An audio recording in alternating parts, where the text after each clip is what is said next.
Hello everyone and welcome to Monaco for the 2022 GPVWC Super League Monaco Grand Prix. This is round 6 of the championship and we are looking forward to it very, very muchly.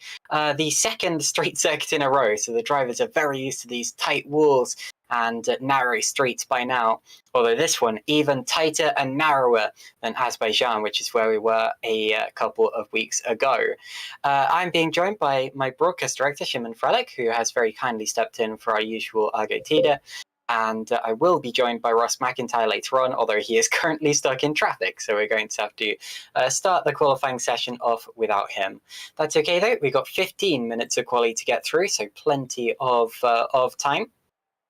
And plenty of drivers to look out for as well. And this is likely to be the most important qualifying session of the season, because here at Monaco, there are very few overtaking opportunities. And yeah, we've been seeing a little bit of overtaking in some of the junior categories, and even up to SL2, there was a little bit, but it is very, very difficult. And the chance of you winning from anywhere other than the front row are pretty much nil. It has happened before. Apparently, the last time someone won the race from outside of the top 3 on the grid was over 5 years ago now, and that was a stat courtesy of Luke Mcguire, who was actually in this race but provided me with a nice Super League stats sheet before this started.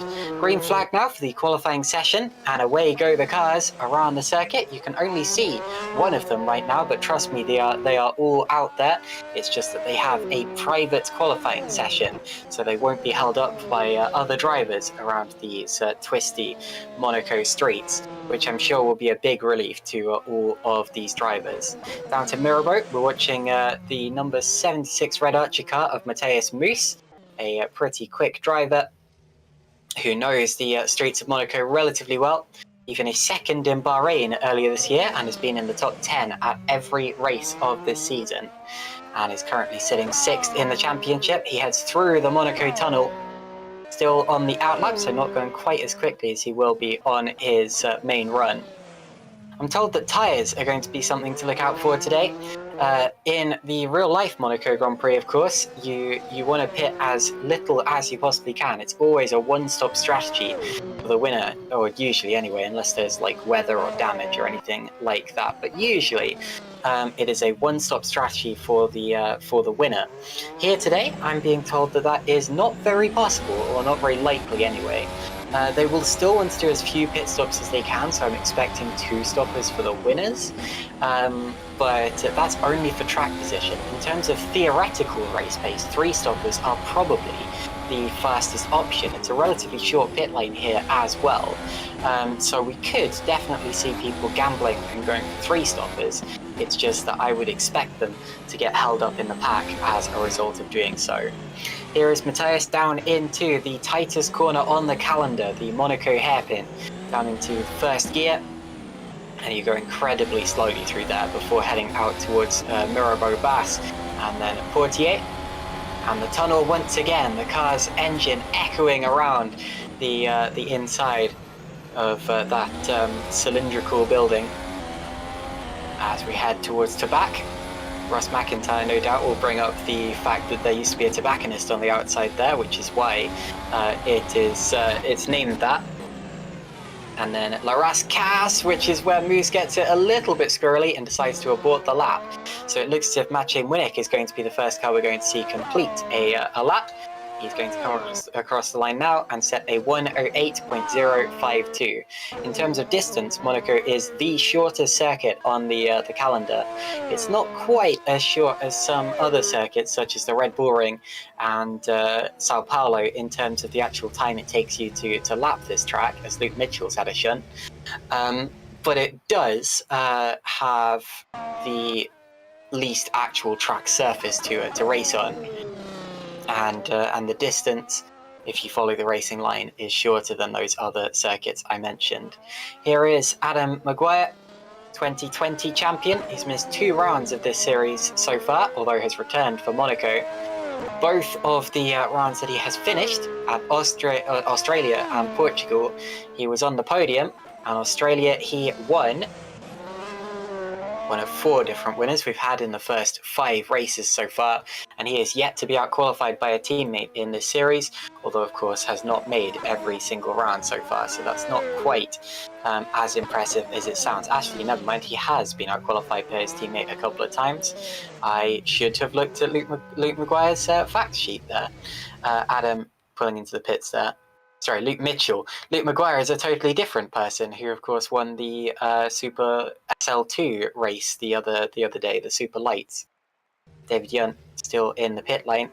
May well stay there we've seen David over the course of the season mainly acting as a little bit of an moving advertising board, not really doing that much practice, turning up, going around a few laps, but always starting at the back and finishing at the back. No disrespect to David, he definitely does have the potential to do better than that.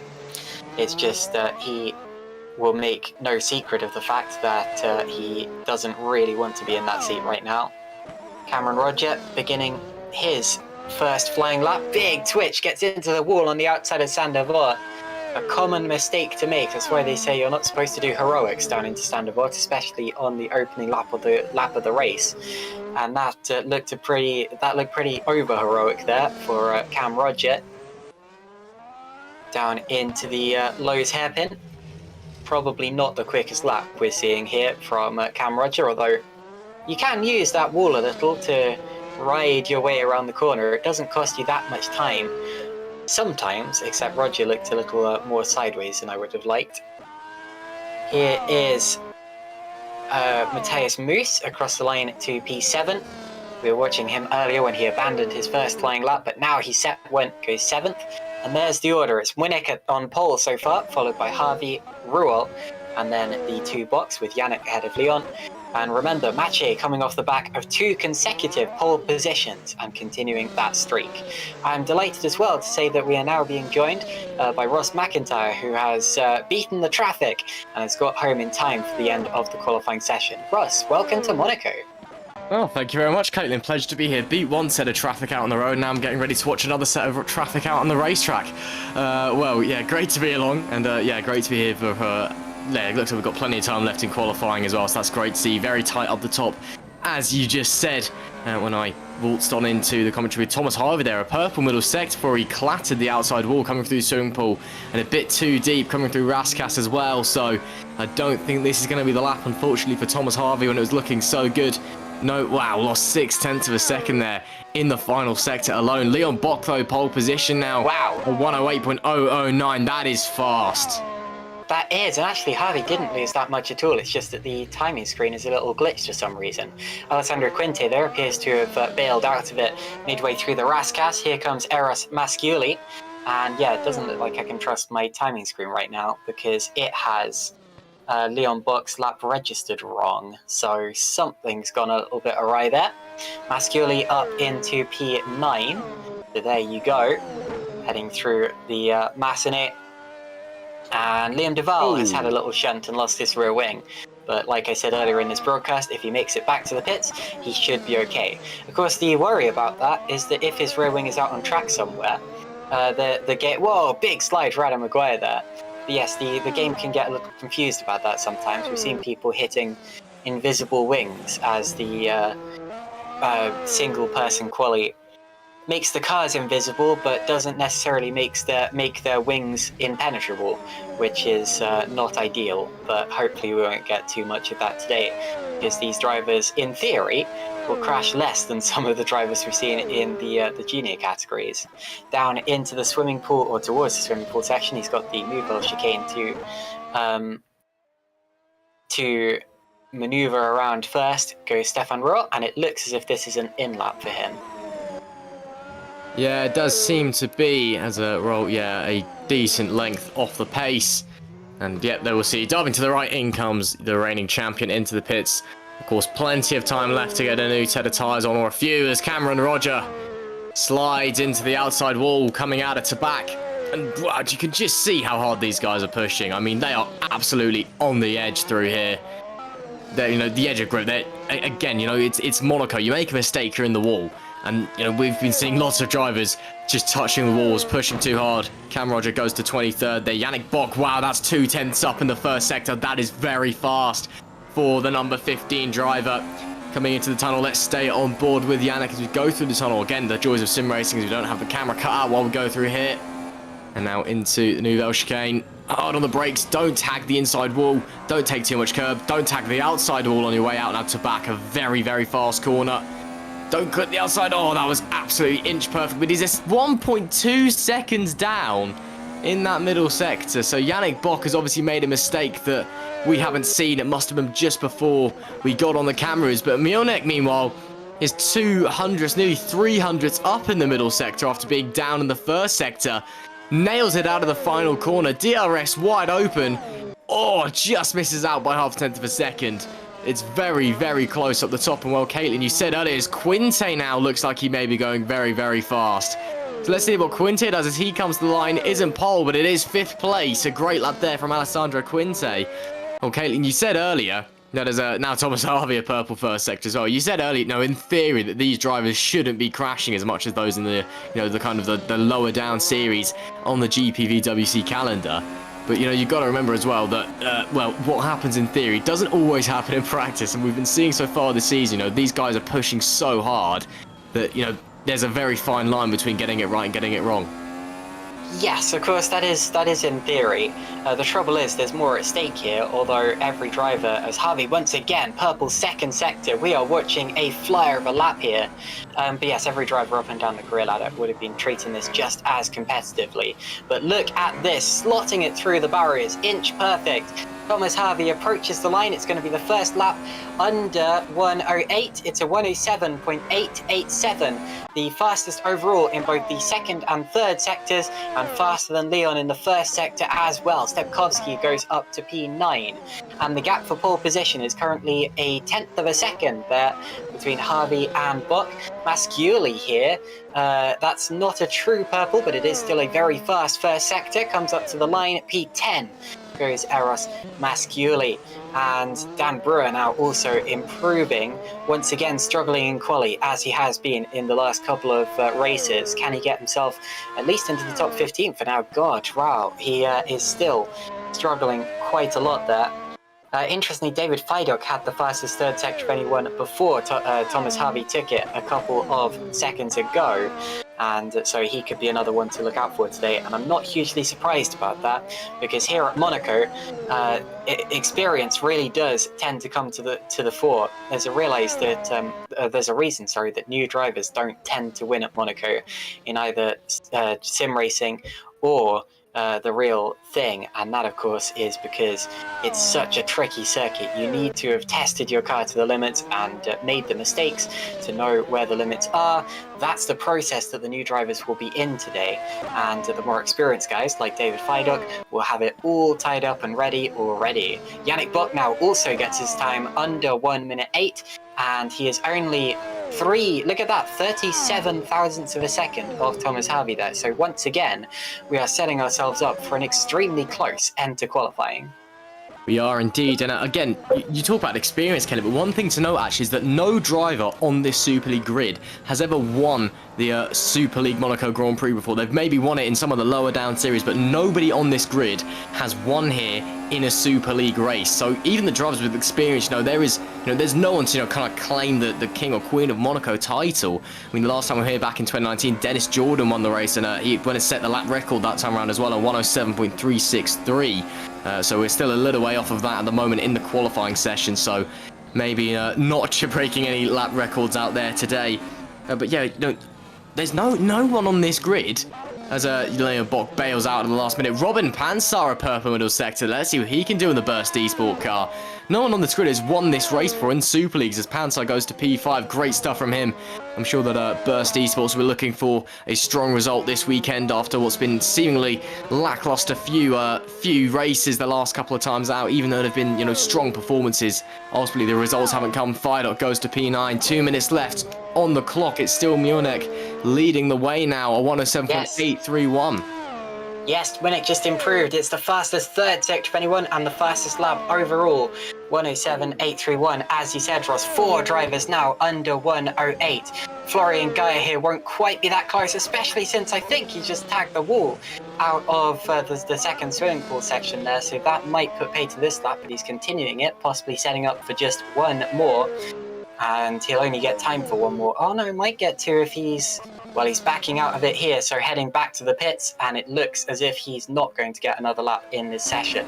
Every driver except David Yunt has now set a lap, And David, of course, doesn't tend to set laps in qualifying this year, so all 26 of the drivers we're expecting to set laps have done. Currently the last of those, Leon Duval, that's not to be expected. That might change later on in the session. Tomasz Wach across the line, P4, good lap, Tomasz Wach. And that makes it 5 drivers under 108 now. Not that there's anything special about that number, but it feels special to break that barrier. And it's a very consistent lap for Tomasz Wach, not the outright fastest anywhere, but he's so close in all 3 of those sectors as Masciuli That's the line. shoots across the chicane. Oh my goodness, needs to slow it down coming back to the pits. That is a crazily damaged car. Then again, doesn't have to do damage repairs or anything. In fact, he's not going to get time to go out again, so I think he might just be doing this to say he got it back or something like that. Ruben Machete there in the green stripes car, standing in for, well, that's the seat that Max Hammerlink normally has, because Jan Dragoon is still out there. And Ruben doing a decent first couple of sectors here, possible top 15 result for the driver who is much more, who's done much more races in FS2, and he's done a few in Super Lights as well this year. Opens the DRS, and we have the checkered flag out and waiting for him. Winnick will not improve. Ruben Machete goes to P19. Moose can't improve either. Here is Daniel Brewer, who's having a terrible time right now in qualifying. His last 3 qualifyings, including this one, have been very subpar. As he approaches the line, it's looking like it's going to be another one, because I'm not even sure that's an improvement. He goes 17th, so a slight... No, he's not an improvement. He's less than a 10th off, but stays P17. That's very out of shape for Daniel Stepkowski here.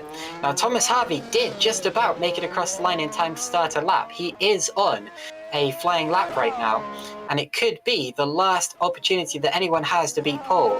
His second sector time is pretty good, not his best, but it is pretty good. In fact, it's faster than Winnick's. Could this be a pole time? He's got half a tenth of a second to find, opens the DRS, approaches the line, the checkered flag will be waiting for him. How much did he miss out by? Oh, his time was actually a little down on his best at the end there.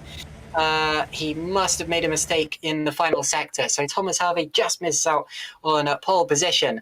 The gap between the leaders, goodness, look, the top 3 within a tenth of a second of each other, and a very close qualifying session. But Marcin Winnick is on pole for the 3rd time consecutively. Thomas Harvey is second, just half a tenth of a second off. Then it's Yannick Bock, Tomasz Wach, Matthias Moos, Leon Bock, Robin Panzer, Stefan Ruhl, reigning champion there, Chris Shepherd, David Fiduk, who is, of course, a 2-time champion. Then we go down to, we missed a page there, Daniel Stepkowski, P11, then Alessandro Quinte, Eros Masciuli, Adam Mcguire, Jeffrey Fournier, Germano Zapala, Janice Falbert, Daniel Brewer, championship leader, down in 17th place once again, Ruben Machete, Florian Gaia. And then we go on to the 3rd page with Chris Butcher, Philip Pushkett, Luke Mitchell, Jan Dragoon, Cameron Roger, and Leon Duval. And then David Yunt, after not selling a qualifying lap, will start from the back. But look at that, the entire field under 1 minute 10 and within 2 seconds of each other's times. That's pretty darn close, Ross. Yeah, it certainly is. And, you know, Maciej Mielek again on the pole position. 3 in a row, a hat-trick of poles. That is pretty special, if you ask me. And, well, he's second in the championship at the moment, but he's sitting very pretty. And, of course, as is always said about Monaco, it is all about the qualifying. And, well, let's see what he can do going off of that pole position stop for the 3rd time in a row. Typically, in real world motorsport series, when drivers are scoring 3 poles in a row, it usually means they're going to finish quite well in the championship. So, you know, I'll just let you have that one there. You can see here we are at Monaco, round 6 of the championship out of 16. Coming up to halfway through the calendar already. That is scarily close. Of course, we've got a little bit of a break after this one. Just a couple of weeks here or there. And then coming back in for Canada, then off to Silverstone as well, to the halfway point of the season. And we're, you know, full pace all the way to the end. So we'll have to wait and see as some of the drivers start getting ready to head out for the warm-up. Red light is still on, so they can't leave the pit lane just yet. So the session hasn't actually started, but a lot of drivers heading out very early. There is the green light. So a lot of drivers looking like they want to be getting out and getting the warm-up and really getting the feel of the race car very quickly. You know, there's 10 minutes in this session. It's a lot of time. You don't see some drivers coming out at all. I mean, your pole sitter, Milnek, he's straight out. Clearly, you know, wants to get on the tyres, wants to see how the track's feeling, how the car's feeling on a high fuel load. So, yeah, interesting to see. Of course, if you're new to GPVWC or you're new to R Factor 2, what we do before every race is just a 10-minute warm-up session. Essentially just to make sure that everyone is all happy with the car. Some drivers don't like it, some drivers think it's a waste of time, some drivers take it very, very seriously, some drivers think it's a massive joke. You know, so it's just, you know, nice chill 10 minutes to kind of catch your breath after the inevitably close qualifying that we always have here at GPVWC, and we've just seen that once again. And then, of course, we then glitch our way onto the grid for the formation lap, and then it's 5 red lights, away we go. And of course, if this is your first time watching GPVWC, then hello and welcome to round 6 of the 2022 GPVWC Super League season here in the Monaco Grand Prix. And if you haven't already, please do hit the like and share and subscribe buttons on the stream. It really is appreciated by everyone at GPVWC. And of course, don't be afraid to keep on chatting away in the chat section. I know Caitlin always keeps a keen eye on what you guys are saying. And, well, we do love to see the support and see what you guys have to say about everything that's going on. With 8 minutes and 30 seconds left in this warm-up session. And Message Milnek, 3rd time in a row from pole position. Can he convert it into another win today? Can he take the championship lead today? We'll have to wait and see, but he's looking very, very comfortable at the wheel of that Edge Esports car. And is just flying out there in the warm-up at the moment. The car just looks so planted. I mean, you look at it through some of these slower corners, and it's just, you know, there's no movement. It is so smooth. Just, you know, the car looks fantastic.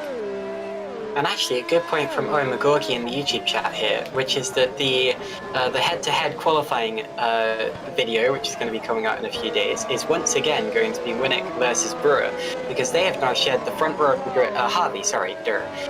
Because they have now shared the front row of the grid for the last 3 races, definitely emerging as the top 2 qualifiers in the league. And yes, it means the Szymon won't have to change anything in terms of the overlay. Very, very nice. Funny how those things work sometimes. Yes, I am keeping an eye on the YouTube chat today. A lot of support for Maciej Winnick and his pole position. Jake Denahan saying Maciej Goatneck. Not sure if that entirely works, but I understand what you mean there. Jake, believing Maciej is the greatest of all time, especially in terms of qualifying. I think he's certainly getting there. Damien Kardashev also giving a round of applause for Maciej Winnick and that qualifying performance. Carter McColeman cheering on Ruben and Jan. We've got Julian NT cheering on Cam Rogers. Fantastic stuff. In terms of the championship, Dan Brewer, of course, who's starting all the way down in 17th in this race, is leading it, although his poor qualifying performances in recent races are holding him up somewhat. He's finished finished 2nd in Portugal, but he started a decent way down the grid. And then Azerbaijan, I think he was about 17th, which is about where he is today as well. And that's where Maciej Winnick has suddenly come good, because he was a solid kind of second quarter of the field runner in the first half of the season. And then something just seemed to click in Portugal. And all of a sudden he became the best driver out there, which he seems to still be to this day. Thomas Harvey is 3rd in the championship. He's 9 points behind Winnick, who in turn is just 4 points behind Brewer. Leon Bock is 4th in the championship, followed by Yannick Bock, the younger and less experienced brother, ahead of the more experienced brother there. Matthias Moos. There's a trio of Germans there who will be missing out on the quite important Bundesliga match that is going on in the background. Adam Mcguire, P7. Stefan Roll, reigning champion at P8, yet to score a top 5 finish this season in the first 5 races of the championship, but seemed to have a little bit of pace in quali there, so I think today might just be his day if he keeps it clean. Finally, the top 10 in the championship is rounded out by Jeffrey Fournier, although I'm not entirely sure why Fournier is registered as ahead of Liam de Waal in the championship, since de Waal has the same number of points but 1 more win. It may be decided on average position there. Anyway, that is your top 10 in the championship. Oh no, they are in that order, it's just the Excel sheet has them the wrong way around. That's bizarre. Whatever. Okay, in terms of the teams as well, VBM currently leading, Dan Brewer, Adam Mcguire, and then of course a couple of rounds for Lewis Bickers have put that team up there. And they are 15 points ahead of Evolution with the box, and then Edge Esports with Royal and Winnick are currently third in that. And all teams except Musto have scored points so far. Do we have any Musto cars here today? Yes, we have Eris Masculi currently out there in his Musto car. And we wish them the best of luck in trying to get their season on track. Yeah, absolutely. I mean, of course, it's great to see so many teams getting points in the Super League. It just shows that how competitive it is at the top. And of course, if you're the only team that hasn't been able to get any points this far, and I know that they've had some bad luck. I know Masculi as well. He's always just seemingly getting a bad run of the green. And it's been a shame because he's put in a couple of good performances this year, but it just never comes to fruition for him. And it can be very disheartening, very frustrating, because to get up to the top is, it's so tough in itself. To even be on this grid is a fantastic achievement, but then when everyone else is getting points and you're not, no matter the reason, it can be very heartbreaking. So obviously we've all got our fingers crossed for them. I mean, obviously we're not supposed to take sides in the commentary box. We're supposed to be neutral and independent, but it's we want to see everyone doing well and being competitive, being out there and having fun as well, because it's not particularly fun when you're struggling. And fun is the real name of the game. And everyone says that when you get to the top of sim racing, it's about being competitive, and you want to be the best of the best in R Factor 2 and GPVWC. But let's be honest, you got to have fun as well. If you're not having fun while you're here, then there's no point, is there? As Leon Bock crosses the line, goes to P2. That's a good lap time there. Of course, this being the warm-up session means absolutely nothing, but a good lap time nonetheless. And again, Monaco, it's the races that we've had in the other categories haven't been, processions, so to speak. There's been, some decent racing, but yeah, it is still very much about how well you can run and basically how well you get out of the first corner on lap 1. Yannick Bock on the top spot in the session with just under 2.5 minutes left to go now, heading into Raskas. Seen a few drivers struggling there so far today. That's interesting to see. Be interesting to see how we go through there into the race course. These cars are very big, very heavy, very wide. So going to be interesting to see what that happens. And my exact point of the driver struggling into Raskas was actually picked up by the GPVWC Twitter account, which you can go and follow. It's being run by Johan Harmon over there to Johan Harmon. Ian Harmon. Is it Johan? No, it's Johan, yeah, it's apologies. Ian, yes. It's Ian. Owen. Sorry. Owen. Yeah. Owen. Sorry. To Colin Spork, sorry, I've just noticed that Colin is tuning in on the YouTube chat. Colin, of course, third place in last year's championship, picking up 2 victories. It's a shame you're not here this year, Colin. I'd love to see how you'd slot into this championship fight. But you're absolutely right. Mache is monstering this championship at the minute. He's not leading it yet, but now that he's suddenly started racing with proper sim racing gear, he has come of age, thanks to Lauren Kearsmakers, another winner from last season who should probably be on the grid today. But anyway, yes, Machi, of course, let us know that he got a new racing wheel and a new rig setup before his win in Portugal, and it just seems that everything has changed. And I mean, it's not that he was slow before that. Machi, of course, a former winner in FS2 and Super Cup. Or Formula Challenge it would have been back then, and then Super Cup, and of course the Formula Challenge champion back in 2017. That requires some pace, but I mean, when you give an already good driver a good racing rig, then they become what we in the sim racing world call an alien. And yes, Jake Denahan there reminding us that Eoin, as we said, is indeed pronounced Owen. So I really should apologise. You did it last week, I did it this week, so it's fine. It all happens to the best of us. And just an interesting comment you make about the rig actually there, because I have had it before where I've just jumped on a rig that wasn't my own and been faster on it. And that is very much the case, It actually was the same wheel that I use. I don't really race anymore, but it's the same wheel that I've got on my rig. But it was just different setup, different monitor, different this that, and I was ridiculously faster on this rig. That is a factor that I don't think a lot of people actually think about. A lot of it is the driver, of course, the setup. How well you bond with the car, how well you gel with the track. You're with a good team, that matters as well. But the rig does actually play quite a big part in it, because you've got to have it click for you. You can have all the best equipment in the world, but sometimes it just doesn't work. I think famously, I believe it was Gregor Hutu, who was kind of the first really big name in sim racing. I think he famously ran really high-end pedals, but he famously ran a Logitech G27 for years, because that's what he was comfortable with. Yeah, he had the fancy pedals, all the hydraulics and stuff. But in terms of the wheelbase he was using, it was just a G27, because that was what he was comfortable with. That was what he was used to. So, you've got to be comfortable in your rig and be happy with what you got and have it set up right as well. And that can actually, as you said, Kanan, make a massive difference. Who is that you were talking about, sorry? Gregor Hutu. Ah, Gregor Hutu, yes, indeed. One of the former sim racing greats, indeed. Anyway, we now have the checkered flag on this warm-up session here at Monaco. So we're getting ready to get going for the race. Pay special attention to the grid order when we run through that in a couple of seconds' time, because that is a very, very crucial grid order. It's not going to change all that much between now and the end of the race. Of course, strategy is going to mess around with it a little, and there's going to be a little bit of incident, I expect. But your leader and your winner is very likely to come from that front row of the grid. If not, of course, it's almost definitely going to come from the second row of the grid.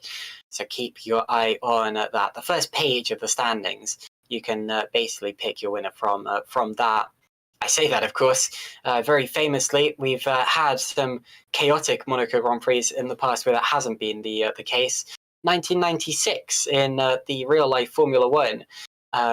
Olivier Panis won from 14th on the grid despite not passing a single car all day. And that is a real abnormality, I suppose, a real anomaly in the world of racing. So it doesn't often happen, but my point is that it can. So don't write off this race just yet. 78 laps here at Monaco. It's the most laps of any Grand Prix. And funnily enough, it should be more laps because theoretically, a Grand Prix distance is 310 kilometers. 78 laps only gets you up to about 250 kilometers. It's just that this track is so slow that they've had to shorten the number of laps to actually make it feel like a Grand Prix and not like an endurance race. It used to be 100 laps back in the old classic Formula One days, and back then the races used to go on for like 3 or 4 hours every single time. So the lights are about to go out for the formation lap. There we go, and let's run through the grid order. Matching Winnick, of course, will be starting on pole position there in that Edge Esports car powered by Quasar. Thomas Harvey alongside him for the third race in a row. Those two absolutely the main contenders in this league right now. Third and fourth will be Yannick Bock and Thomas Bock, and then it is Matthias Moos, Leon Bock, Robin Panzer, Stefan Roth, Chris Shepard, Daniel Stepkowski. I'm getting a bit ahead of the sheet now, so I'll slow down. Alessandro Quinte, P11. David Fidok, P12, although he showed a little more pace, but only in specific sectors. Look out for David to potentially come through the field. Eris Masculi, P13. Adam Mcguire, 2020 champion, P14. Jeffrey Fournier there is P15, followed by Germano Zappala in the Pescara ADG. Janice Falbert, 17th. Championship leader Daniel Brewer actually dropped to 18th at the end of the qualifying session. Goodness me. Ruben Machedi is P19, and then it's Florian Geyer, Chris Butcher, Philip Pushkit, Luke Mitchell, and Jan Dragoon. A couple more cars to go in the order.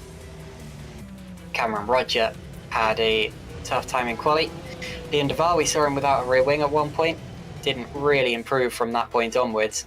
And then David Yunt, of course, didn't go out for his qualifying lap and looks set to start from the pit lane, along with Ruben Machedi, actually. So Machedi, who would have started from 19th, has elected to not start the race, at least in the traditional fashion. He will bring up the rear along with David Yunt when they're allowed to exit the pits. So, Russ, it's Monaco time. We've got 78 laps of the tricky and twisty streets. We have indeed. Interested to see Quinte, the first driver outside the top 10, starting on the hards, and then behind him Fidok on the softs, and then behind them it's all hards again until we get to Zappala, and then obviously Machedi from the pit lane as well. So softs, you know, obviously the top 10 are on soft. Then the preferred tyre seems to be the hard, barring David Frelik and a couple of runners out on the mediums.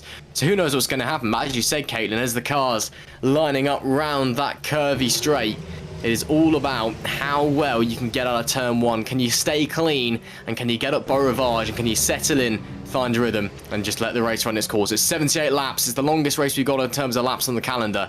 And, well, as you said, it's Monaco. The leader has a real advantage with that straight not being straight, but there's definitely a chance that Thomas Harvey can challenge down into turn 1, and he will need to, because it might be his only chance, at least until the pit stages. Watch for the lights. When they go out, we will be underway for 78 laps of racing at Monaco. 4, 5, and go. Car smoking further back, and up to second already comes Yannick Bock. So a good start for the Evolution Motorsport car, and he gets mugged back into turn 1. So Thomas Harvey gets straight back through. They're side by side. We avoid the traditional Monaco pile-up on the exit of turn 1, and it's Winnick, Harvey, Bock, Wach and Moose by the looks of things. Now through Massenet, a couple of little minor touches further back, but I think that no cars have actually locked wheels just yet. Still some smoking, don't worry too much about that. Oh, there's more tyres locking together into Mirabeau that time through. David Fider got a bit of a hit, but still has his wings intact. I do see a yellow flag there. Dan Brewer's been shuffled into the wall. Dan Brewer missing his front wing, and the championship leader is facing backwards on the exit of the hairpin. The championship is going from bad to worse for Dan Brewer on a weekend that already wasn't looking very promising, Ross. Dan, what a disaster there for your championship leader. Here we can see on board, it was bound to happen eventually when we got 27 cars out there. It was bound to be some sort of pack shuffling or bumping. They were trying to go 3 wide into the chicane. Coming out, obviously they don't make it around the chicane 3 wide. Then Brewer's faced the wrong way after a bit of contact with some other cars on the wall. And, what a shame. But 3 wide, who was trying to go around the outside? Yes. Not into the chicane, into the hairpin, apologies. And Brewer's got a penalty now as well. Oh, Daniel Brewer. It was Janice Falbert he was alongside with in the Holland Racing Team car, and unfortunately Florian Guyers also had to come into the pits. He hit Dan Brewer's spinning car, and his front wing is lying out there on the track somewhere. Okie dokie, the first lap of racing is done. It's Winnick first, then Harvey, Bock, Wach, Moose, Bock, Panzer, Shepherd, Ruhr, and Quinte, the top 10. And now we get to the stage where we start to think, are we actually going to see anyone attempting overtaking moves, or are they going to bide their time until the pit stages? Your advantage, of course, is that if you do go for a move right now, no one's going to expect it. Your disadvantage is that it's a pretty silly thing to do, especially unless, of course, the driver ahead of you has a mistake or something. Now is absolutely the time that you want to start biding your time, and any move right now would probably result in a collision and a penalty. The top driver on hard tyres after that opening lap of the race is Alessandro Quinte in 10th position. The top driver on medium tyres is Liam Duval now in P16 because of a little bit of shuffling in the order further back. And Janice Falbert in the pits. He is now his steering is very badly dented, very badly folded to one side, and that is probably due to his contact with Dan Brewer down at the hairpin. So into the pits he comes, switches onto the hard tyres, and mark my words, he will be running very, very long on those hard tyres. Because here at Monaco it's all about track position. So even if he feels it might be faster to come in and pit for softs or mediums at some point, he'll just have to keep telling himself, stay out, stay out, stay out, as long as you can.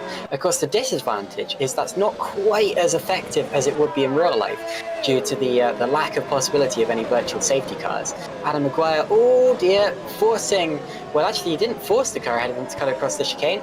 Aris Masculi there took it upon himself to avoid Mcguire running into the back of him, and they stay in the same order there. Not sure if Mcguire will be protesting or whether he will understand, but whatever the case, the order stays exactly the same as it was before that little skirmish down at the chicane, and Masculi gets away with his rear wing. Yeah, lucky there, and that's, what you're going to see a lot of in Monaco. I mean, it's cars running very close together between very close walls. You know, contact does happen. So yeah, it's all about kind of just avoiding the other cars, really avoiding everyone else. This was something I was saying in the FS1 race last week as well. is that, you know, it doesn't have to be your mistake that puts you out of the race. It can be the mistake of the driver in front of you that puts you out of the race, because you're running so close to them. All it takes is for them to get it wrong, and suddenly you've driven into them because they've, you know, slowed down massively. You've got nowhere to go. So sometimes, you know, you go out of the race through no fault of your own. I mean, thinking back to, you know, 2019, if you go in F1 style, you know, think Brendan Hartley, you got Charles Leclerc running over the back of him late in the race. It's happened dozens of times in sim racing. I can't think of any, you know, major moments that come to my mind right now, because it happens all the time. But yeah, it is you know, it's Monaco for you. It's just how it works. You know, the drivers seem, you know, it's only lap 4, shortly going to be lap 5, on board with Chris Shepherd in the Red Archer virtual racing car. You know, a lot of these drivers just pretty happy, just staying settled in the car. You know, just letting this early phase run its course. You know, just run the tyres through the first phase of the race. Gets a bit wide there, coming out of Sandevot, to put a little bit of opposite lock on as well as he got over the curb. But yeah, let these tyres run this phase of the race, and then you know, kind of see what you can do when the field spreads out over the second pit stop phase. Oh, that's when, you know, the real race is won here. Sorry, Dan Brewer is now out of this race, so the championship leader will not be the championship leader coming out of this round. He's pulled off the road, and he has retired all by himself. So Daniel Brewer has decided that enough is enough and will not be scoring any points towards his championship tally today.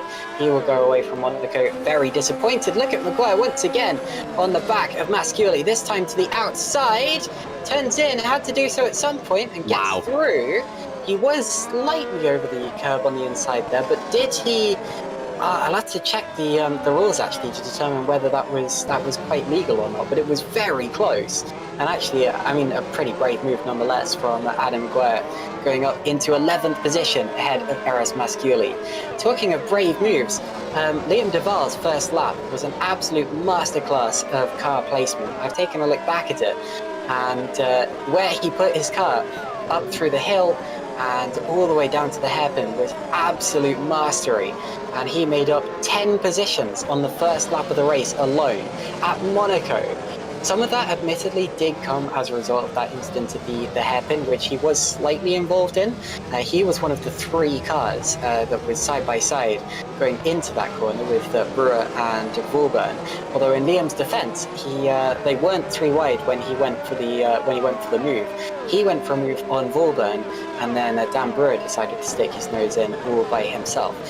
So Liam there wouldn't have known that they were 3 wide, and I don't really think he can be blamed for that one. That's just the kind of thing that happens on lap 1 at Monaco.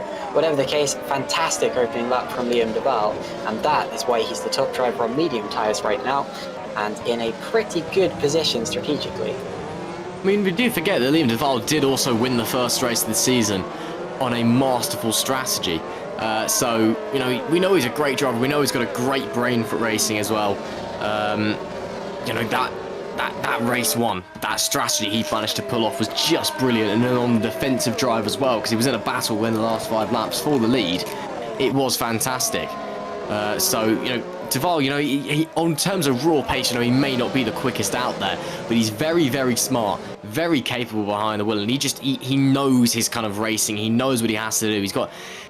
You can tell he's kind of been racing for a long time. He's picked up all the tricks of the trade. He knows exactly where to put the car at exactly the right point. He knows how to run the tyres. He knows how to run the strategy. He knows how to battle with people.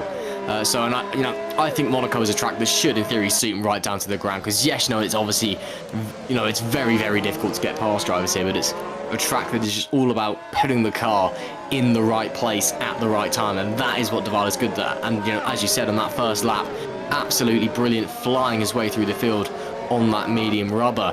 And well, he should be coming into play a little bit later on if his alternate strategy all pays its dividends as we head on to lap 8 in just a short moment's time. Mionek almost breaking the DRS of Thomas Harvey, but not quite. Just within a second is the gap between them, and now it is a second as they went through turn 1, and then it decides to change its mind up Bo Ravagian. He's been pretty comfortable out the front there. You know, he's been pushing hard, but, you know, he's not overdriving the car, just doing what he does best. It's been pretty chill performance so far from Masej Milnik. And, well, lap 8, now it's thinking, you know, how long can he make those tyres run?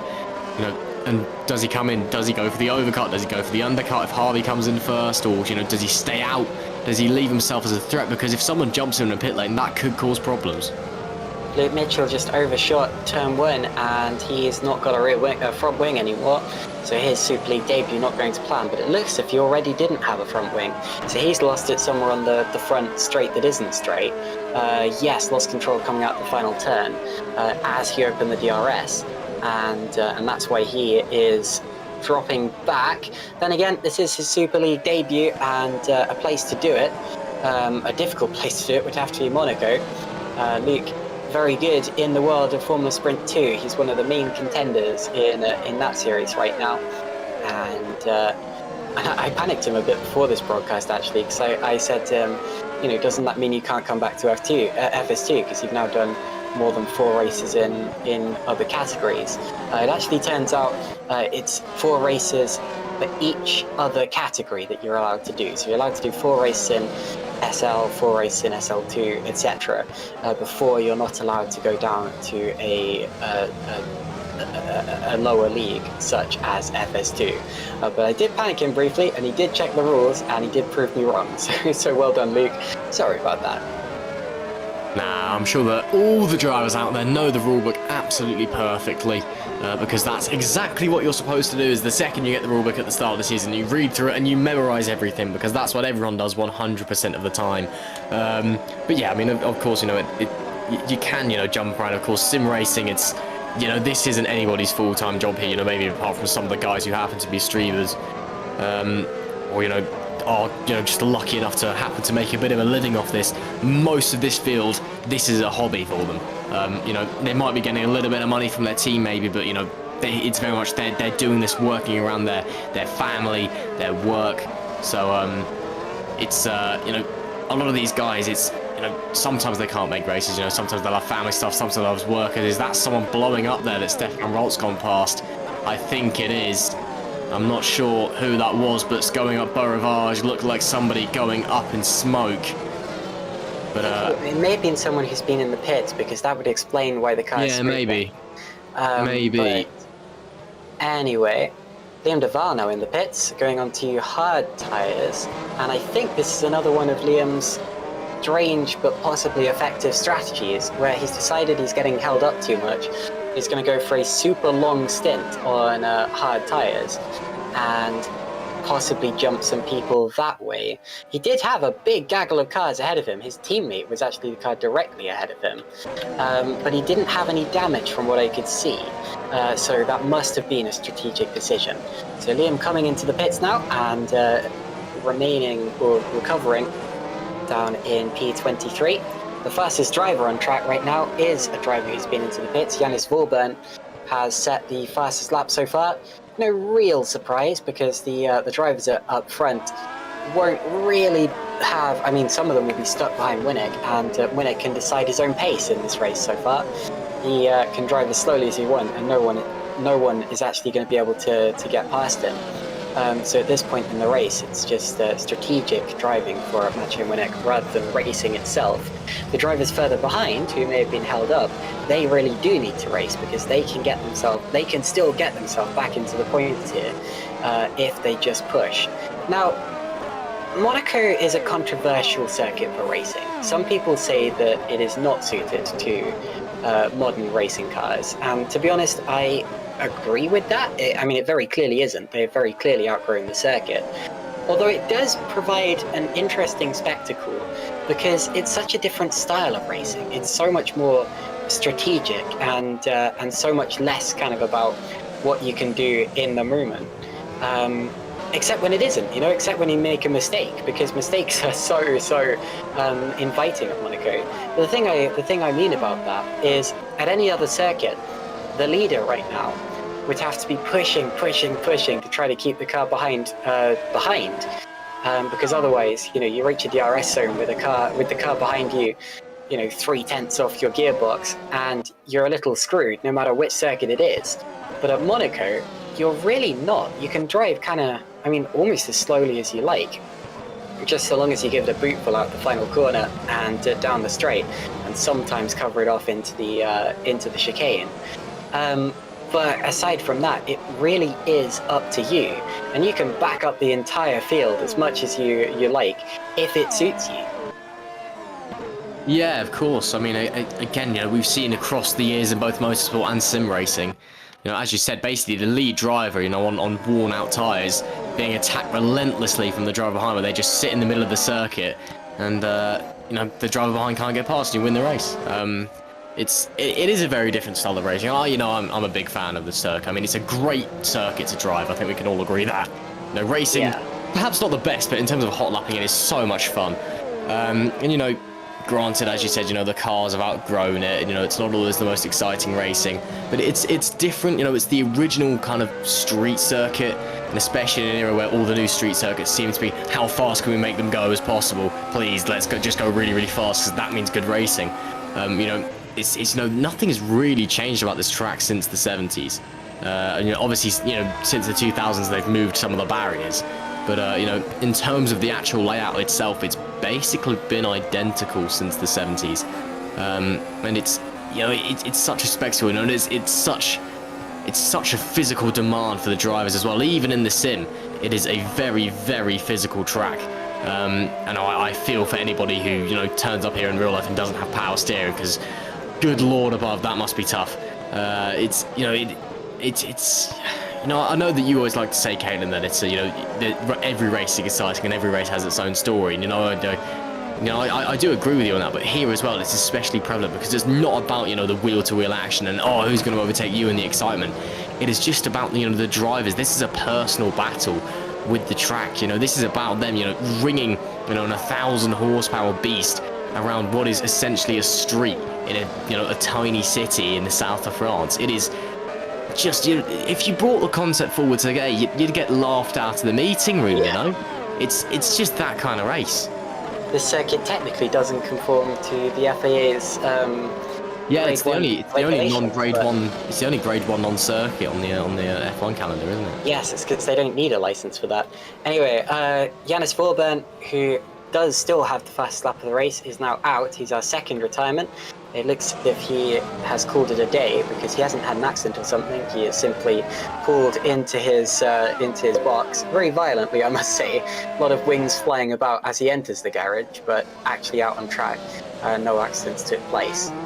Chris Shepherd has also been into the pits. He's still in the race, don't panic, and actually pulled quite a nice overtake on his out lap, and quite an important overtake too on David Yunt. Now, it's interesting to see so many of our soft tyre runners coming in so early in this race, because that does sacrifice a little bit of track positioning, but it demonstrates what we were being told before the race, which is that the tyres are not that good. They want to go onto the hardest set of tyres that they can, because just like Portimao, that harder set of tyres has the balance. It has the overall speed over the course of a race. Even if it doesn't have outright lap speed, it's still fast enough to justify going on to hard tyres for as much of the race as you possibly can, because you'll just do that many fewer pit stops. Again, probably 2 stops for most of these drivers, and potentially 3 stops for those who lose wings or whatever. Yannick Block here currently running in 3rd place, possibly one of the drivers who could benefit from a strategy like that, because he's struggling to keep up with and especially pass Thomas Harvey right now. As Block and Panzer appear to have had a little bit of a skirmish down at that's Leon Block and Robin Panzer down at the chicane. I'm gonna have a quick look back at that, but yeah, Panzer's gone straight over the chicane there while doing battle. No, he wasn't with Leon Block, was he? He just cut straight across the chicane by himself and had to give the position back, and Harvey pits and Winnick pits. So now we get the rest of the soft tyre runners making their stops. Winnick's in, Harvey in, Robin Panzer in.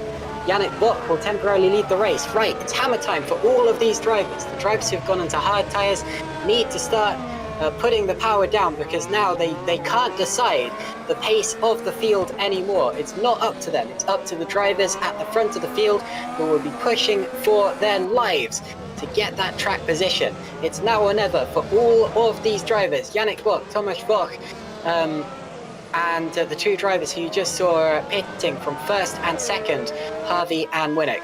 right now, Ross, this is the important part. Yeah, it is. I mean, I think, everyone in that lead pack was kind of just waiting to see who was going to box first. It was kind of like, I don't want to be the first one in. So interested to see those guys coming. Yeah, I mean, I'm just trying to mentally process, what this means. Now I think we're going to see a whole flurry of drivers popping into the pit lane. And there we see behind, that was Vach coming in, I believe. Behind, yes, it is. So he'll be coming in. Matthias Moose maybe coming in, but yeah, Moose. But oh my goodness me, they're all in. Yes, indeed. So Yannick Bock now leads the race. Adam Mcguire, meanwhile, just cut across the chicane, but he has stayed out. And hopefully no one's getting automatic penalties from that, because we had a lot of complaints about that after the junior category racing. But look at this. So many cars in the pits. Thomas Vlok, Matthias Moose, got yellow flags somewhere. Hopefully that's nothing. Oh, it's not nothing. Liam de Val's out of the race. Oh, God, that's a shame. He'd set himself up for a very interesting strategic race. And he's had an incident down at the Nouveau Chicane, which admittedly is one of the accident black spots of the race. Lots and lots of real-life crashes happen down there. And Liam de Val, unfortunately, is out. Looks like he lost his front wing on the curb. That's a weird one. Oh no, he hit the inside wall. Never mind me. He hit the inside wall, lost his front wing, and then crashed in the back. Yannick Bock will be coming in this lap, I expect, as he passes Liam de Val's abandoned rear wing, just lying there on the outside of the course. Hopefully no one hits that. And when Yannick slows his car down, we will start to see the order of the race. Winnick and Harvey have both got out ahead of Thomas Vlok, so Vlok still just about behind them. Actually seem to lose a little bit of time in that. Let's see if the same thing happens to Yannick. In here as well, the pit entry and pit exit are pretty difficult in themselves, and you can gain and lose a lot of time on both of those. You can get penalties for doing the pit entry or exit wrong. When it goes through, Harvey goes through, Vlok goes through, and I think Thomas Vlok was behind Yannick Vlok before all of this. It looks as if the undercut is the way to go right now. Yeah, it would seem so. Obviously Quinte out the front started on the hard compound tyre, so he is not leading the race in terms of net overall. But Mcguire and Mascudi, Fidok still out there on the softs as well. So there's a yellow flag out in sector 1. So yeah, it seems to be that the earlier stops was the one to be on. And it makes me wonder, all those drivers who were basically sat out in that lead pack going, I don't want to be the first one in. You go ahead, please, sir. Actually, that was the wrong move. You wanted to be diving in much, much earlier so you could get on that fresh rubber, get in the clear air and set some lap times and get the move done in the pit lane. So almost like a whole mistake from the front of the pack. But, it's still only 20-odd laps into this race, so plenty of time as Fidok dives in to get off those soft tyres. Sorry, just saw Zapala having a spin after contact. Oh, and Winnick had to dodge them. Winnick and Vlok had to dodge the spinning Zapala. Whoa! And there's been a big skirmish, just a few minutes ago down at the Raskas, with drivers all being backed up. That's put Vlok right on the back of the drivers ahead of him, Harvey and Winnick.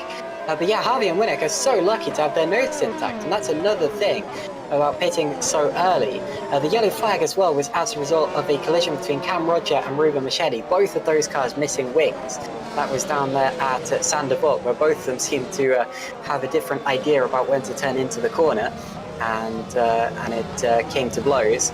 But anyway, yeah, big skirmish. It looked as if that was all started with, I'm really not sure, because there's so many drivers kind of peeling into the pits right now, but there were drivers spinning down at Raskas, down at the chicane. Winnick had to back up, causing Harvey to back up. Winnick so nearly got passed by both of them because he chose the wrong line heading into the Raskas, but luckily they made it through intact and in the same order. Yep, I think it was Chris Butcher that was doing all the backing up through there. Unfortunately, he didn't have a front wing. So shame there, but again, that's Monaco. Incidents are going to happen, they're going to kick off. Now looking like we're just about over a quarter of the way through this race, give or take. And Mionek in P5 at the moment. Unfortunately not getting his Grand Slam. He's not led every lap so far, but that was always going to be difficult in Monaco when the cars are all running so close. As Quinte now leads the race, Cam Roger gets a penalty there. That's a shame for him. Hopefully he'll... Oh, sorry, Caleb. No, sorry, I interrupted there. It was Sapala who'd spun initially, and then Pushka hit him and lost his front wing. Then they came upon Butcher and Dragoon having an accident of their own at Tabak, sorry. Winnick attempted to go for the wrong line. Harvey possibly could have passed him there if he'd been a little more ready for it, I guess. He might actually be kicking himself over that right now. But then he had to back off as Winnick came across to avoid Chris Butcher's car. And after all of that, several drivers pulled off, and the order ended up exactly the same, at least in the front of the order. Of course, Dragoon, Butcher, Pushkit, possibly a few other drivers as well, had to come into the pits. There is David Fidok.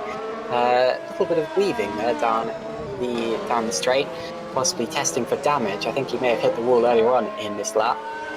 So, goodness me, well that's all over for the time being. Alessandro Quinte still leads the race. He'll be there for a little while on those hard tyres. Adam Mcguire right behind him. There's a little bit of a, not quite a scrap yet, but they're getting close. Aris Masciuli third, Jeffrey Fournier fourth. The top driver who has stopped is Maciej Winnick. And the most important change in that pit stop stage there was Tomasz Wok jumping ahead of Yannick Buck and getting into that net third position in this race. Well, there we have it. So all lining up. I mean, obviously we're still very early into this race, so I'm not going to say anything just yet, but it's starting to look like we could be having a very interesting second half of this event on our hands. And we'll just have to wait and see what happens as it unfolds. But Milnik leading this train of cars into the back on lap 21, of course, here at the GPVWC Super League. If you're just joining us, hello and welcome to round 6 of the 2022 Super League season. And if you haven't already, please do make sure that you like, share and subscribe the stream. It is really appreciated by everybody here at the GPV organisation. And of course, do keep chatting away in the YouTube chat, because Caitlin loves to keep an eye and interact and see what you guys think. Any inside information that you know that we might not, it's very much appreciated. And well, as we're on board with Leon Bock, we're hoping you're enjoying yourself so far. We've had a brilliant few weeks of racing here at Monaco in the lead up in all of the other categories, FS1, FS2 in the Super Lights as well, SL2. And now here with the big boys and girls, some of the fastest sim races in our Factor 2, some of the fastest sim races in the world here today, taking on the streets of Monte-Carlo in their virtual form. And well, there's almost the entire field now onto the hard compound tire. Of course, some drivers haven't stopped yet, having started on the hard compound. But very interesting to see how preferred the hard compound is over everything else. It is the clear race tire to be on. And it is I think that's going to be what we're seeing the majority of the racing being done on the remainder of this event. Yes, there's Jeffrey Fournier closing in on Aris Masciuli. He has been fast these last few laps, but again, Monaco, you can't really overtake here unless the car ahead makes a mistake.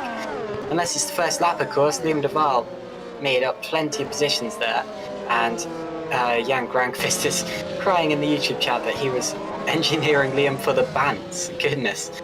But yeah, unfortunately, it's over at this point. Jake Denahan saying Jan deserves a raise, and Anthony Nichon agreeing.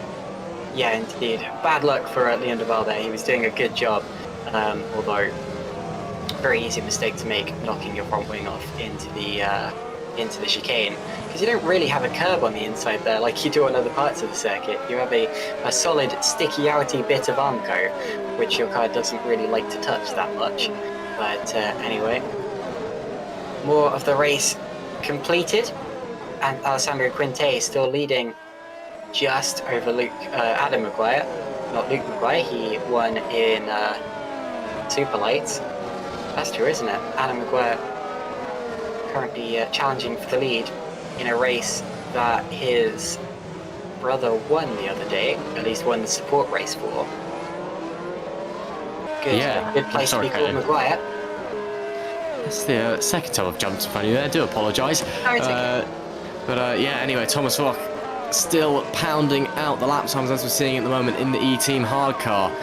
That number 47 driver doing his best work, another driver who we've been seeing making some very nice performances so far this season. You know, doing a great job out there. And well, he's you know, just again, it's just one of those things where you just got to keep banging out the laps, it would seem.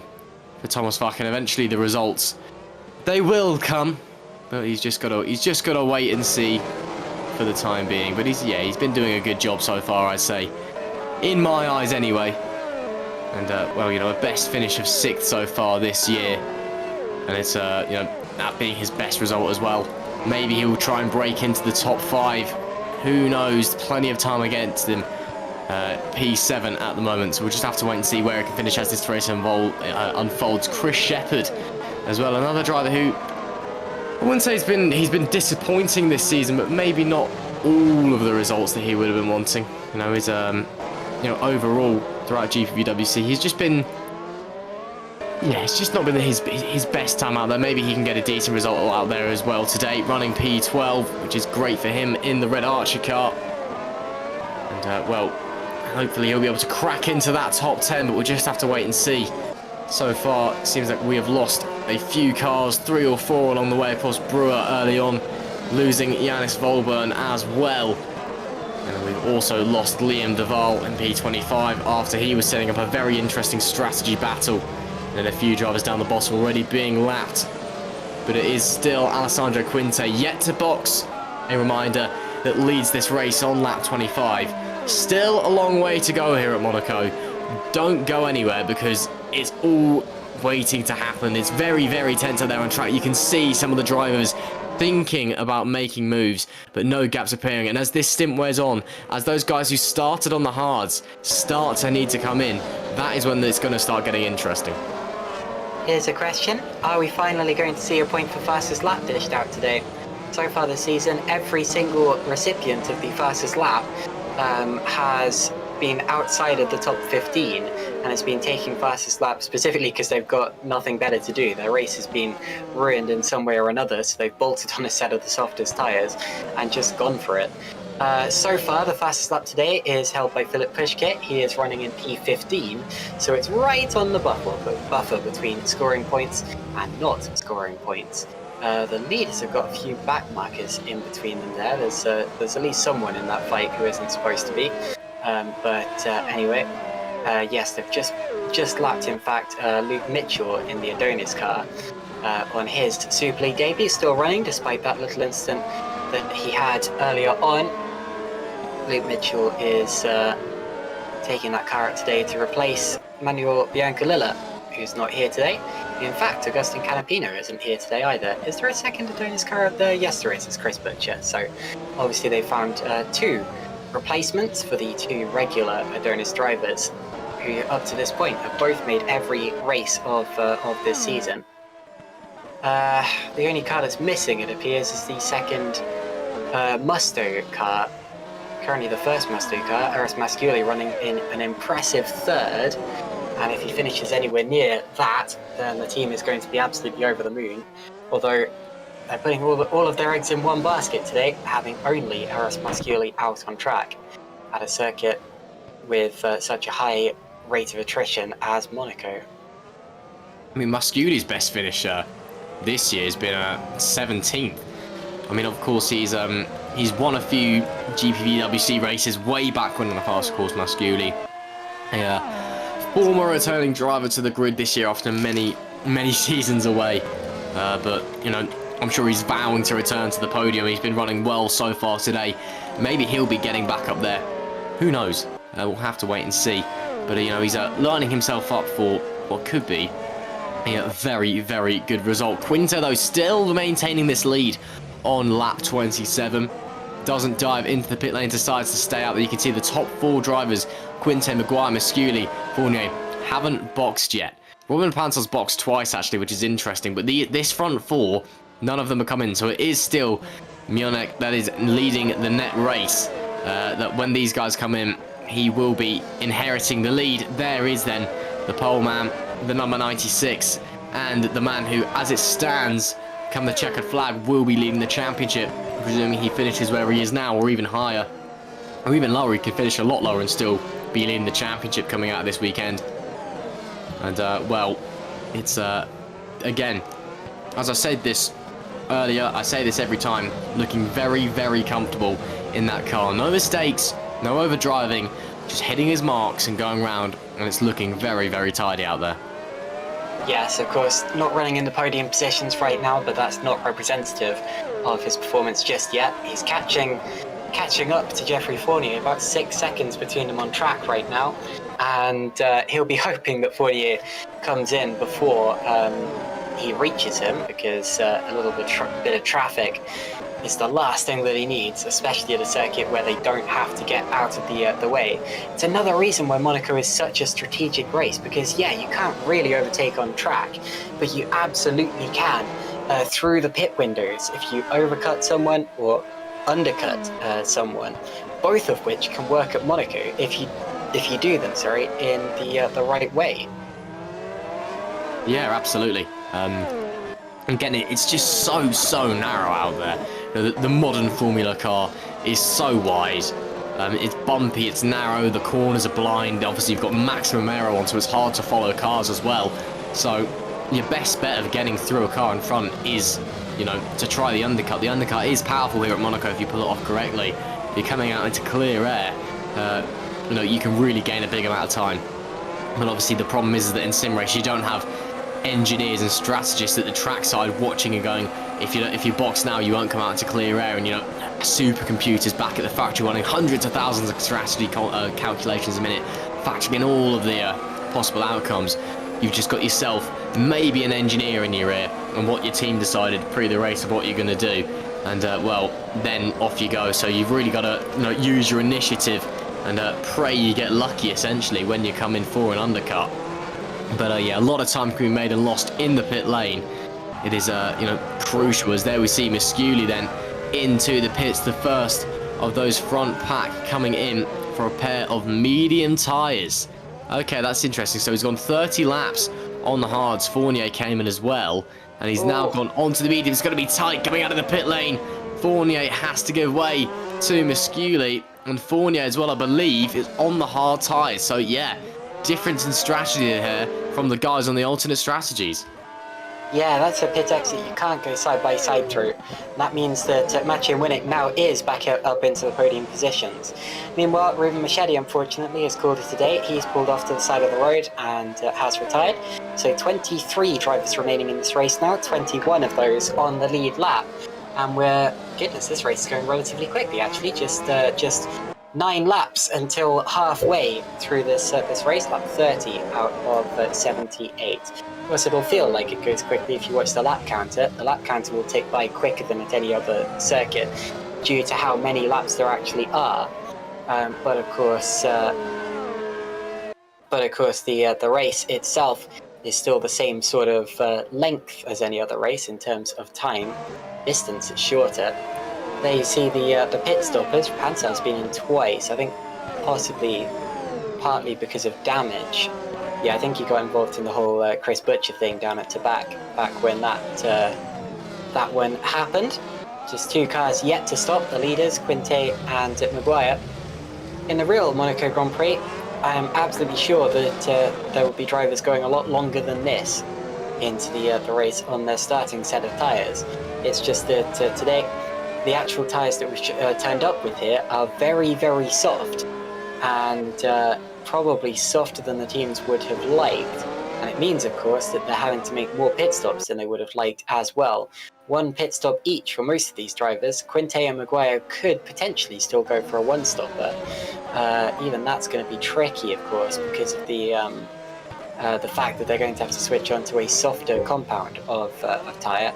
Mcguire will come in now, and we'll see if the pit window, if the second pit window acts like the first one did, and the undercut proves to be more powerful when it goes through into second. Where does Mcguire come out in relation to Eros Masculi and Jeffrey Fournier, who he was racing with before he came in? They're currently round in the final corner. Looks as if Mcguire is going to have quite a bit of time over them, actually, so Mcguire gaining a couple of seconds in all of that. But the really important one here is Alessandro Quinte and where he's going to be when that all sorts itself out. And actually, I think all of these drivers have lost a position or two in the effective order, because I swear they were about 10th or 11th, and now Mcguire's 12th right now. Trouble is, it's so difficult to say because it's been so long in this race since every car was on the same number of pit stops. And even then, of course, you had the other factors such as the difference in the actual compounds they started on. Alessandro Quinte through the chicane might well pit this lap, giving the lead straight back to Maciej Winnick, and he does. And now, Ross, we have to wait and see where he's going to come out in relation to Adam Mcguire. We do indeed, onto the medium tyres. He goes, as in comes Luke Mitchell as well. So we're looking then for Adam Mcguire. That's where we're looking, and there is Quinte in 11th, and that's Adam Mcguire coming out the final corner. So Quinte should be absolutely fine. No, he's not fine at all. He was a lot further back than I realised. Mcguire squeezes through, but Quinte still ahead of Mcguire. But again, the undercut is so powerful here. If you get clear out and you get your tyres warmed up, you can slide straight past with an undercut strategy. But Quinte also on the medium tyres. That's important to know. So he'll be faster in the early phase, but he's going to have to make another stop quicker than Mcguire. That's interesting, because the gap between Quinte, Mcguire and Fournier all appears to be how it was before they stopped.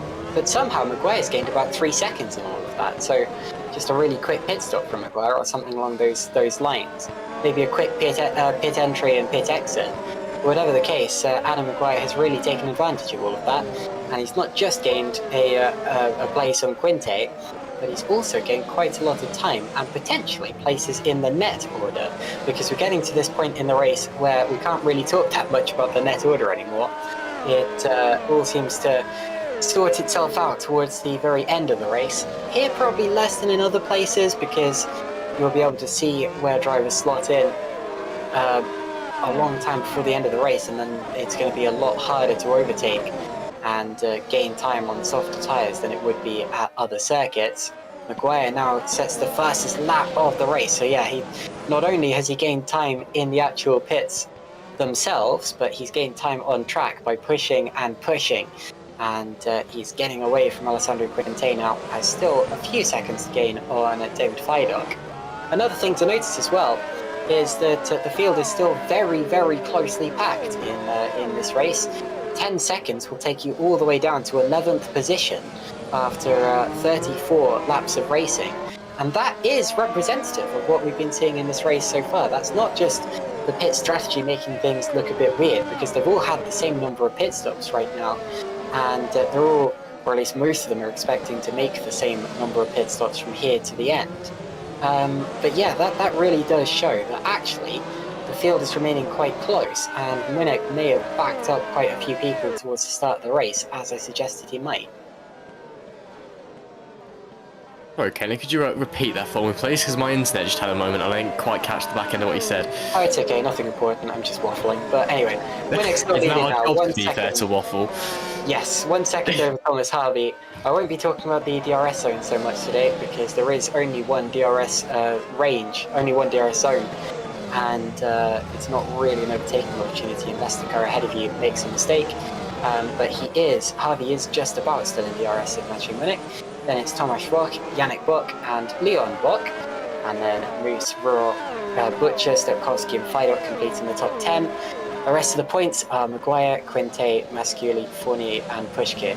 Yes, Ross, I was just talking about how close everyone is. Still the top 11 separated by 8 seconds in this race. And that is representative. That's not just the strategy making it look a bit weird. They've all made the same number of pit stops, and they're all expecting to make about the same number of pit stops from here to the end. Yeah, I mean, it's, again, it's a testament to the series of how, in the top championship, and one of the top championships in the sim racing world, you've got drivers that are this close. I mean, 27 drivers that are all covered by 2 seconds. That is ridiculous. And you're looking at this, all these top guys are super, super close as Mcguire gets through. Makes a move on Fournier down the straight, gets his DRS open, and does make the move. That's the first DRS-assisted overtake we've seen actually work today, and well done to Adam Mcguire for getting himself into the top 10. We know he's the fastest driver out there, and Feidock actually several seconds or laps slower off Mcguire's pace right now, partly due to that pit stop window. Mcguire now on the back of Daniel Stepkowski, and according to pace, he might be able to do the same thing here. This is the kind of overtake that actually is possible at Monaco when you're so much faster than the car ahead of you that you can use all of that grip to move yourself up somewhere where your opponent doesn't want you to be. Stepkowski defending it down into the chicane. And as they head through to back, Mcguire is at a disadvantage and being more and more disadvantaged every corner they go through. But I think he might well actually stand a chance of overtaking Daniel Stepkowski here. Yeah, but we'll have to wait and see. But he's very, very close. I mean, he's pushing him down the straight. Almost. And Stepkowski, I think, is just going to squeeze him out into the wall. Oh, that's a big slide, and that is big contact. And no, he actually just about avoided the wall. He just avoided. Oh, now he touches the back. They're pushing each other. Stepkowski through Massenet. That's not a corner I would want to tap in the rear at. There's a big bump midway through that corner, and the car's fairly unsettled anyway. But yes, really did push Daniel Stepkowski through Massenet that time around. He is so infuriated. So, I mean, he must be seeing red behind Daniel Stepkowski right now, despite that that gleaming white car. Down towards the chicane right now. I wonder if Stepkowski will be considering just jumping out of the way at this point. No, he's not. Daniel Stepkowski defending well. And Adam Mcguire, please don't do that again, Adam. You are going to cause a crash if that happens. Through to back. Now through the swimming pool section. You see, the trouble is, he could, I mean, he has the pace potentially to pass Stepkowski down towards turn 1, but he needs to get it exactly right, because it's not a straight there, so he is on the outside of a corner the entire time if Stepkowski hogs the inside. Yeah, indeed. Again, and now we're seeing the Monaco curse strike once again. Well, I say the Monaco curse, it's more the nature of the track of just, you're in a faster car, you can't get through. It's the most incredibly frustrating thing in the world because the driver in front knows how to defend. And the track where, funnily enough, it's very easy to defend. And again, Adam Mcguire, he's got so much pace on board that car and just can't find a way through at all on Stepkowski. I mean, this is brilliant defending from Stepkowski. He's putting his car in all the right places, but he just can't find a way through. It's a massive shame for Mcguire, but it's great action for us in the commentary booth, and I'm sure that Stepkowski's watching behind and watching Mcguire's tyres get absolutely ruined. And again, Mcguire, he's pushing so hard, but while he's doing this, his tyres, they're just going to be wearing them out more and more. And it's going to cause him major havoc later on in the race. Yeah, I'm more worried about the amount of hits he's taking here, actually, on the back of Stepkowski's car, and the amount of knocks that Stepkowski's rear is taking from Mcguire's front wing. Exit of Anthony Nose here, and Mcguire once again. The trouble here is that Stepkowski also has DRS from Chris Shepherd, who they're both gaining on. And I'm not entirely sure how they're both gaining on them, because Stepkowski is being hounded all over right now. To the outside goes Mcguire. That was a proper attempt there. He was genuinely thinking about that. That wasn't just a speculative move there. Adam Mcguire was saying, if there is a gap there, I'm going to go for it. I'm going to stick it down the inside of Casino Square. He is absolutely fired up. Yeah, absolutely. He is absolutely on it right now. And I can't believe what I'm quite seeing, because Stepkowski is just so much slower. No disrespect to him, but he's just not going to race. Mcguire is so fast right now, and just cannot find a way through whatsoever. Looking to the inside, looking to the outside, can't find a way through. And well, it's either ending with Mcguire's tyres getting done, Mcguire getting through, or both of them somehow ending up in the wall. So, well, we'll have to wait and see. But yeah, it's just, I mean, again, watch up here coming out of Anthony Nose. Again, Mcguire gets a huge boost. No, coming out of Anthony Nose, okay, this time wasn't as good, because Stepkowski's now getting a bit of help from Chris Shepherd in front. But okay, here we go. Here's a bit of a better opportunity coming up. Beau Rivage. Let's stay on board with Adam Mcguire. Going through Massenet now. Look how much he closes through Massenet. Not close enough to have a look this time. Again through Casino Square. A bit more chill through there. Into the slow section coming down the hill. There's just nowhere to go. He just can't find a way through. It's ridiculous. Indeed, and he's got a train of cars queuing up behind him. Quinte there has just passed David Fiduk on that last lap. He did it down into the Anthony Nose chicane. Now, looking at the event-specific briefing that was issued, you can't have a wheel over, or you can't have your outside wheel over the, or I guess it's, I don't really know.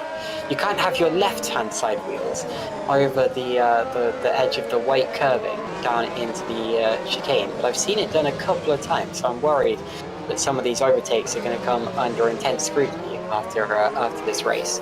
The trouble is, it's the only real place you can overtake on this course. So some drivers go for it, go slightly over the sausage curbs, and then think, I can't get it back at this point. But anyway. Oh, look at this. Mcguire is going to push him again, isn't he? Don't touch him. Don't touch him. That's better. Okay, much cleaner that time through Massenet than at the time we saw before at a big twitch. And I think Tarkovsky touched the wall there. And now Mcguire gets alongside him and down towards the hairpin. He's got him. Good move from Adam Mcguire. And that was, and a big spin in front of him. That's Chris Shepherd, who spins around and luckily is not collected by anyone else, despite stopping and rejoining on the track itself. He's lost his front wing. And Shepherd was running 8th, so that's another position gain there by Mcguire, Stepkowski, and everyone involved in that battle. Quinte now down the inside of Stepkowski. Does he make the corner? No. He misses it, goes over and that was clearly over the curb on the inside, so I think he is going to have to give that one back. Otherwise, he may well be protested for that after the race. He could be. Mcguire's move apparently so good that it sent Shepherd spinning round. But, well, there you go. Is what it is. Yeah, great stuff from Mcguire. Quinte as well. Yeah, shame from him. Stepkowski comes into the pits to get off those worn hards. But yeah, interesting. I'm not entirely sure if that was legitimate enough for Quinte. I mean, it was on the ragged edge for me. I'm not entirely sure because it was over the curb. It was just over the curb, and it was a late lunge. So I don't know. That's up for the stewards to decide at the end of the day. Stepkowski comes out of the pits. There we go, back to the front of the pack. The Bock brothers almost side by side. Yannick leading from Leon in this P4 and 5 positions. They're chasing down Thomas Vack at the moment. He's chasing down Thomas Harvey. He's chasing down race leader and pole sitter Milnek, who again, as it stands, will be leading today with the championship lead. And well, the Bock brothers seemingly seem pretty comfortable in the cars at the moment as they head through a swimming pool. Yeah, again, this leading pack, they've all stuck together pretty well, so I think they're all just kind of waiting for the race to get into the later phases. And unfortunately, Chris Shepherd is now out of the race. It was a bizarre accident. He was trying to recover to the pits after losing his front wing, and while getting out the way of 2 other drivers, he just drove straight into the barrier and ripped off his suspension. It was clearly an accident. He just took it a little too tight through the piscine section, but whatever the case, he is now only on 3 wheels and out of the race. So Chris Shepherd becomes our 5th retirement. We have 22 cars remaining in this race, still 20 on the lead lap. Remember, in 2019 we only had 3 cars on the lead lap at the end of the race, so powerful were the leaders at the end of that one. It was Dennis Jordan who won in 2019. And we didn't race here in 2020 or 2021. And Zapala appears to be out of the race. Earlier I saw him facing backwards at the chicane, but this is unrelated to that. But he is now out of this race as well. He was racing with Chris Butcher, and it looks as if he may have just pulled off by himself actually after getting passed by Butcher. Anyway, we're looking at Macho Munich with Harvey all over his tail, as he has been ever since the pit stop stages, and to be honest, since the start of the race. And yes, indeed, for Zapata it was just a simple retirement, pulling into the pits and giving up. Leon Bock now in the pits, dropping down the order, but this signals the start of the 2nd major pit window. Interestingly, he is behind some of the drivers who stayed out really late on that first stint, which is a little worrying because there is a chance that they could still go for a 1-stop. Not a huge chance, but it's definitely possible. David Yunt also into the pits, actually driving a relatively strong race is David Yunt, considering that he hasn't done that much practice or qualifying outings so far this year. But yes, Thomas Harvey now all over the back of Matching Winnick. And this is where he needs to be, because the pit stages, the second pit window is open. Of course, it's not official pit window that opens, but realistically the pit window is open. And now is the time that he's got to do something different to Matching Winnick to try to get himself ahead. Yeah, of course. I mean, the pit window is open, but all those guys in the lead, I say that was Vach diving into the pits from P3. So Thomas Vach, the first of those front runners to bite the bullet and come in for his second stop. And, well, as we saw earlier, the earlier stops were the more beneficial ones to be on. So, Thomas Vach, could this be an inspired decision to bring it into the pits on lap 45? We'll have to find out in a few moments' time. We'll have to see if anyone responds immediately as well. Kicks the throttle down, a little bit of back-end wiggle as he comes out the pits. There's Leon Bock. Of course, he came in as well, but Vach is well ahead of him. And now it's beyond that from Harvey, from Yannick Bock, your top three. Anna Mcguire, currently P6, trying to chase down and get inside the earlier positions as well. So my eyes now on Mjolnir, on Harvey, on Bock, on Matthias Moose to a degree as well, and on this pack here. Who's coming into the pits, you know, from this guy's this lap, and if not this lap, you know, are you losing time, you know, to the drivers who've just come in, you know, to Vach, to Bock? What's going to happen? I'm not entirely sure, but we'll have to wait and see. Does Mjolnir come in? Yes, he does. Does Harvey come in? Yes, he does. Does Bock come in? Yes, he does. The front three all into the pits, one after the other, and it's a battle in the pit lane. So Matthias Moose is going to temporarily lead the race. Now, Winnick's got to hope that his pit crew give him the quickest stop they possibly can. He stops in his box. In front of him come the two other cars, Harvey and Yannick Bock. Out of the pits he goes. And actually, Moose has got Roll all over his tail as well. Right, where is Tomasz Vach? He's on the outside. That's a close one. Up the hill they go. Tomasz Vach takes the lead of the race with a mega undercut. He makes up 2 positions and leads in the net order. Great stuff from Tomasz Vach, who has absolutely outplayed them. And I said it. I said that move was going to pay dividends, didn't I? Thomas Vach with the undercut into the net lead of the race. Brilliant stuff. And, well, now the pressure's on, because they will probably have to make another stop if he's not careful on these tyres. If he can maintain that lead, get it nice and early again, then he could be in for what could be a very, very enjoyable evening for Thomas Vach. But what an undercut. You know, taking a leaf out of the earlier book, it was very obvious from the first round of pit stop that the undercut was the way to go. Used it perfectly. Moose now dives in with Roll in tow. Does Mcguire come in? No, he doesn't. So Mcguire stays out to take the lead of the race with Moose and Mcguire, Moose and Roll rather coming into the pits. So Mcguire from Quinty, from Frelik, your top three.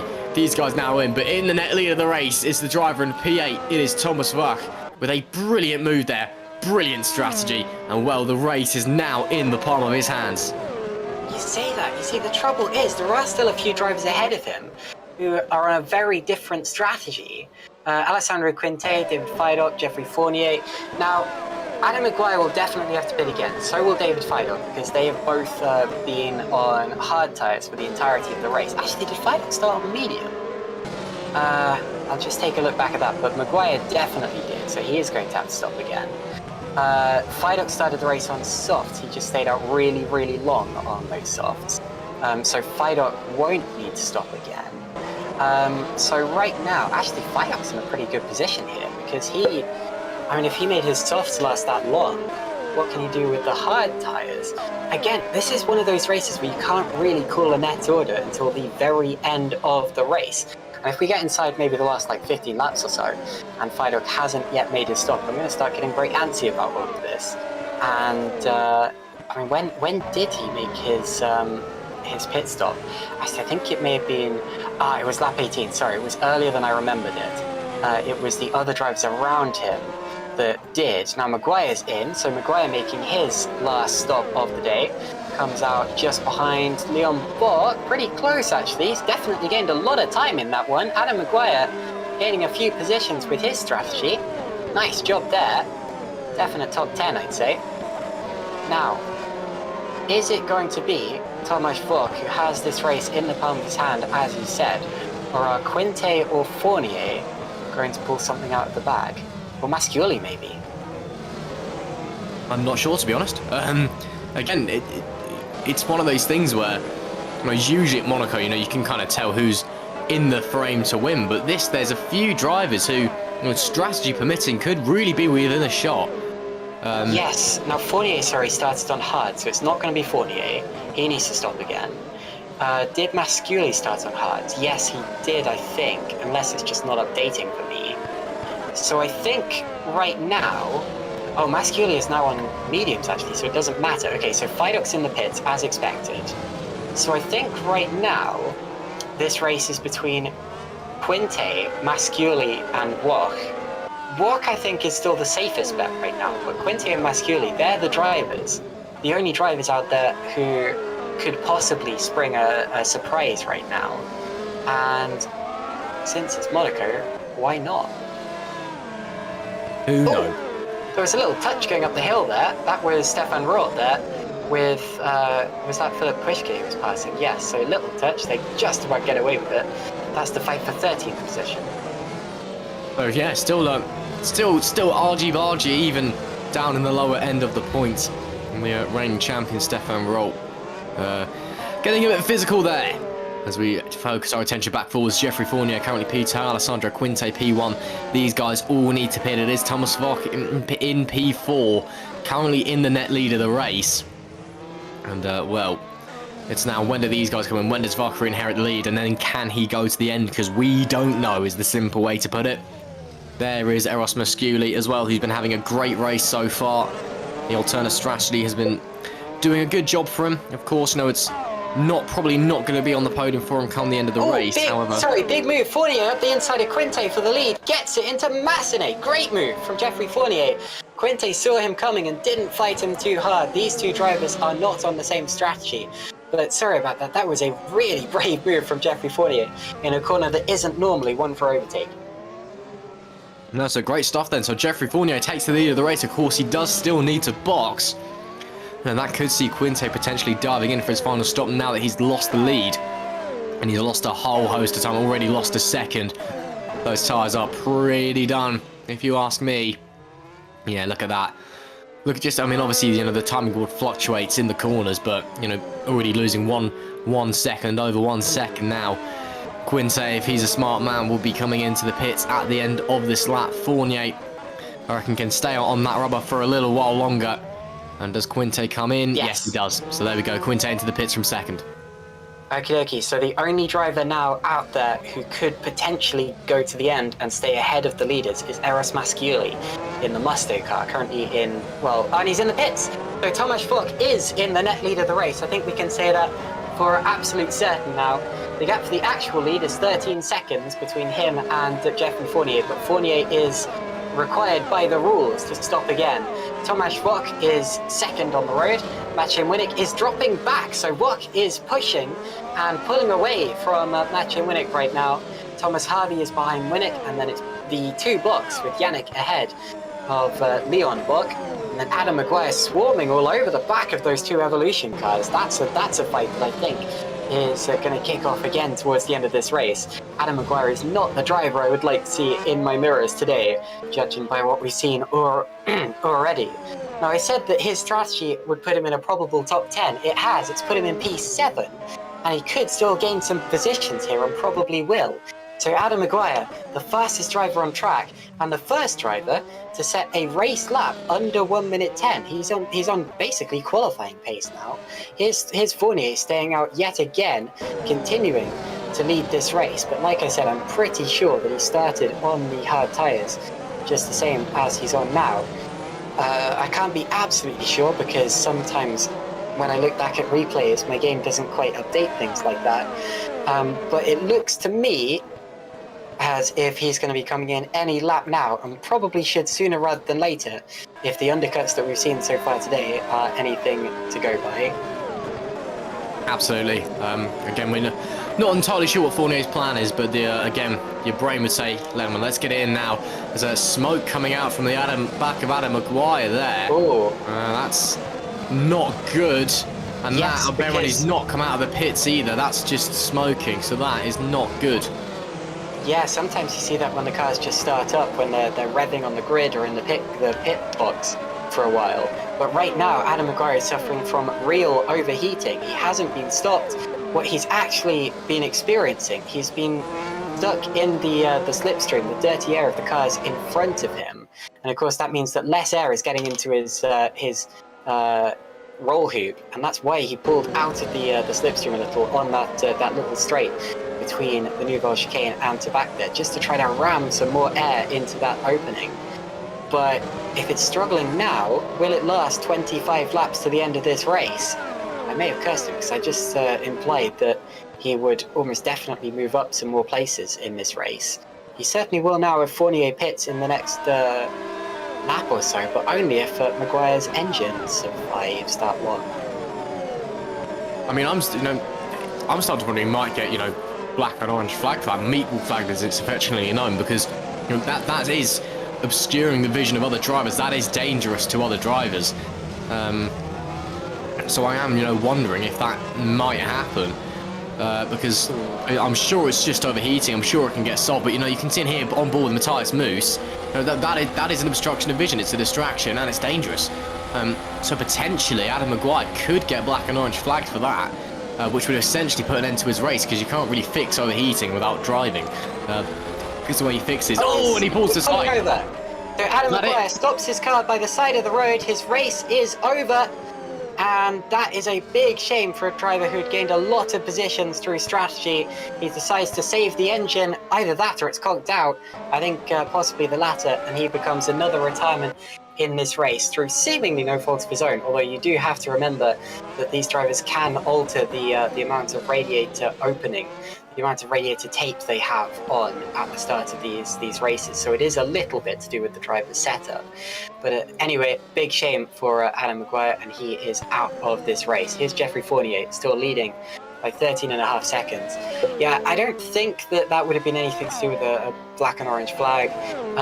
The race stewards, I think they can call someone into the pits as the race is going on. I think it might be in the rules somewhere. The trouble with that is that it would be very contentious, and a driver who would be called up on that would say things like, well, why don't you disqualify everyone who smokes at the start of the race, because that's an even more dangerous part of the race, and they get away with it. They're allowed to run until their engine recovers itself, and that's true, but it can be a dangerous situation. You've seen in the real-life Monaco Grand Prix, I'm not sure if you've seen this clip, Ross, but at the 2004 race, Kuma Sato had a huge engine failure going down into the back, and Fisichella ended up flipping off the back of Coulthard and almost ended up in the grandstands. Oh yeah,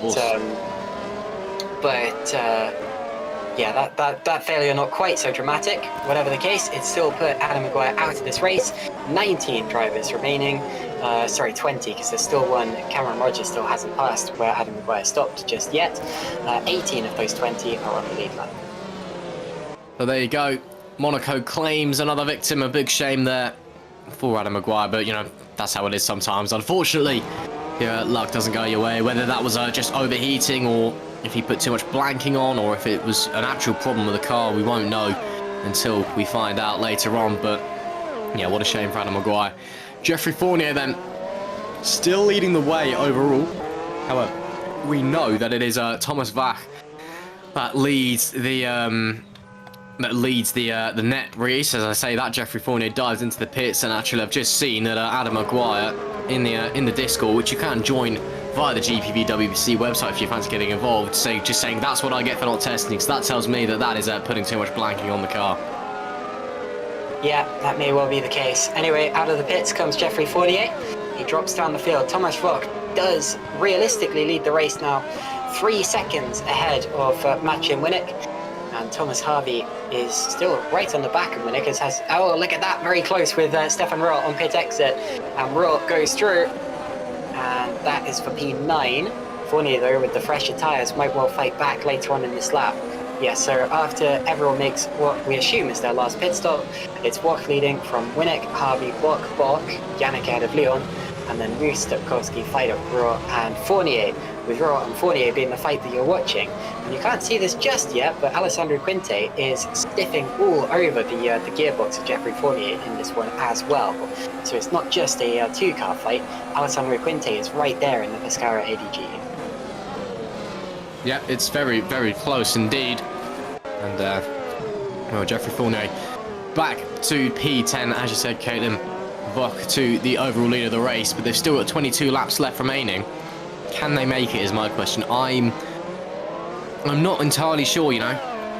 There's a small part of me that's like, you might have to stop again. And if they do stop again, when do you stop? What do you go on to? Because do you leave it to the last minute and go onto the softs? Do you try and build up a gap now and then go onto the mediums and push? I really don't know, and I really don't know if the tyres will make it. And that is Robin Panzer, and that is a big crash. And that is no front wing, and that'll be a pit stop for him. Yeah, Robin Panzer running in the last point paying position. Won't be any longer. Philip Pushke looks as if he's about to move into the points. Pushke had a slow start to the season. He's getting quicker. His last 3 races have been in the points, admittedly outside of the top 10, but he's getting closer, like I said. Another one of our returning drivers to this league. Yannick Bock here on the back of Thomas Harvey, contending for the podium. Chris Butcher also into the pits on that last lap. He is also missing his front wing by the looks of things. We didn't see how that happened. And Luke Mitchell, so they're having to stack the Adonis cars. And what a gutting day for Adonis Engineering. Struggling without Augustin Canapino, who was their best chance of scoring a top 10 here. But anyway, at least they are both still running in this race. The race continues. Butcher was right behind Panzer actually, so did he go off in avoidance? We didn't see it on the stream as that happened. Oh, I tell you what happened actually. It was coming out of the chicane. Butcher and Panzer came together because Butcher had his nose on Panzer's inside. And Panzer turned in trying to exit the chicane using the normal line, possibly didn't know Butcher was there. And that's also why Mcguire came into the pits, because he was coming through too. Sorry, Mitchell, not Mcguire. And he slammed straight into Robin Panzer, admittedly. No real fault of his own. And apparently has a stop-go penalty from that as well. God, that's not going well whatsoever for any of those guys. Yeah, big shame, but again, that's motorsport and incidents happen, don't they? But, you know, Robin Panzer, you've got to feel for them. You've got to feel for Burst Esport as well. No, they've just... I can't really put it into words, because for such a top team, they just really haven't had any luck this season, have they? You know, granted, there's been some driver errors here or there, you know, thinking back to Michi Hoyer at Baku was, I think, a big one, but it's, you know, it's just overall, it just really hasn't been their season so far. You know, they've got a great couple, like, few drivers. You know, Cam Rogers doing a good enough job jumping in today as well. You know, they're a fantastic team, and it just really isn't going their way this season. And that's a big shame. It really is. But, you know, I'm sure that eventually they'll find their groove. They'll get back into it. Meanwhile, back to the action at the front. You've got Vok from Mionek, from Harvey, from Yannick, from Leon Bock. The Bock boys, 4 and 5 once again, as they were earlier. Going to head on to lap 60 this time by. And, well, going to be interesting to see how it all unfolds from here. Indeed. So, Yannick Bock there, still P4. Stuck between Thomas Harvey and Leon Bock. I'm just going to look up Thomas Bock's GPVWC results, actually, because I want to see what his personal best results have been. This team registered as E-Team Hard, which you may not recognise. That's because they were previously powered by RSR and have come at this round with a brand new name by the looks of things, E-Team Hard. And also out there on track, Daniel Stepkowski running in P12 in the other E-Team Hard car. Not entirely sure why there's been a change of branding, but for whatever reason there has. Thomas Falk has never won a Super League race before. His best result actually came at the very last round. He's had 3 6th-place finishes. One of them was at the very last round at Azerbaijan.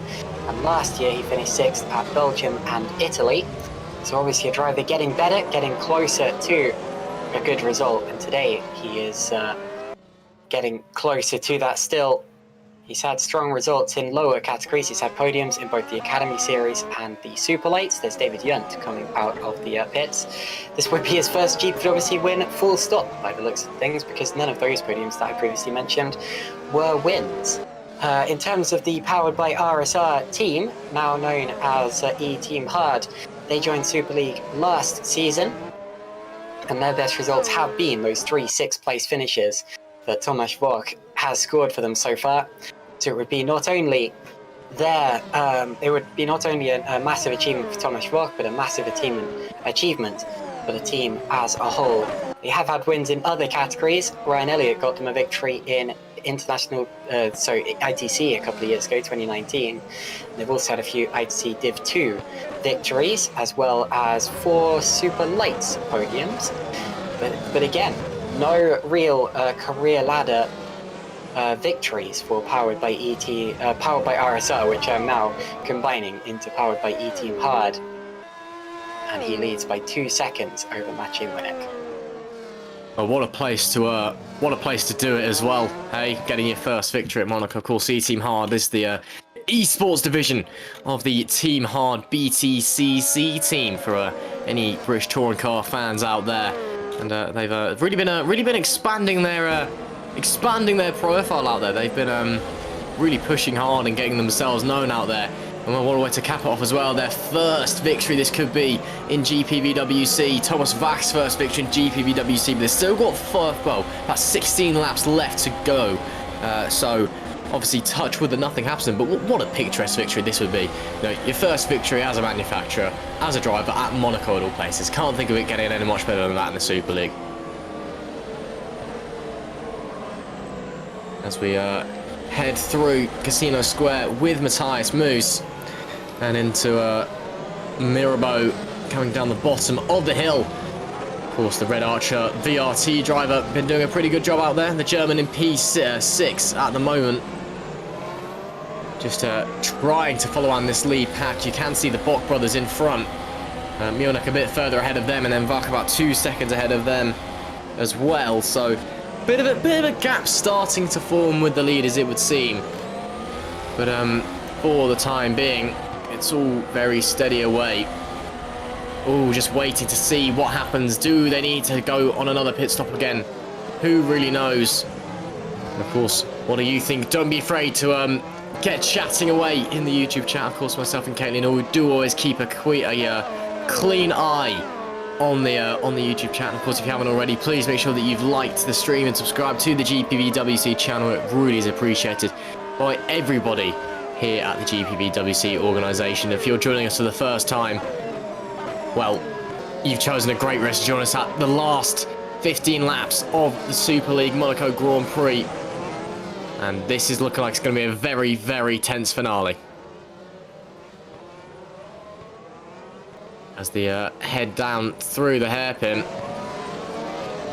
Just waiting, trying to maybe find any gaps, find any way through.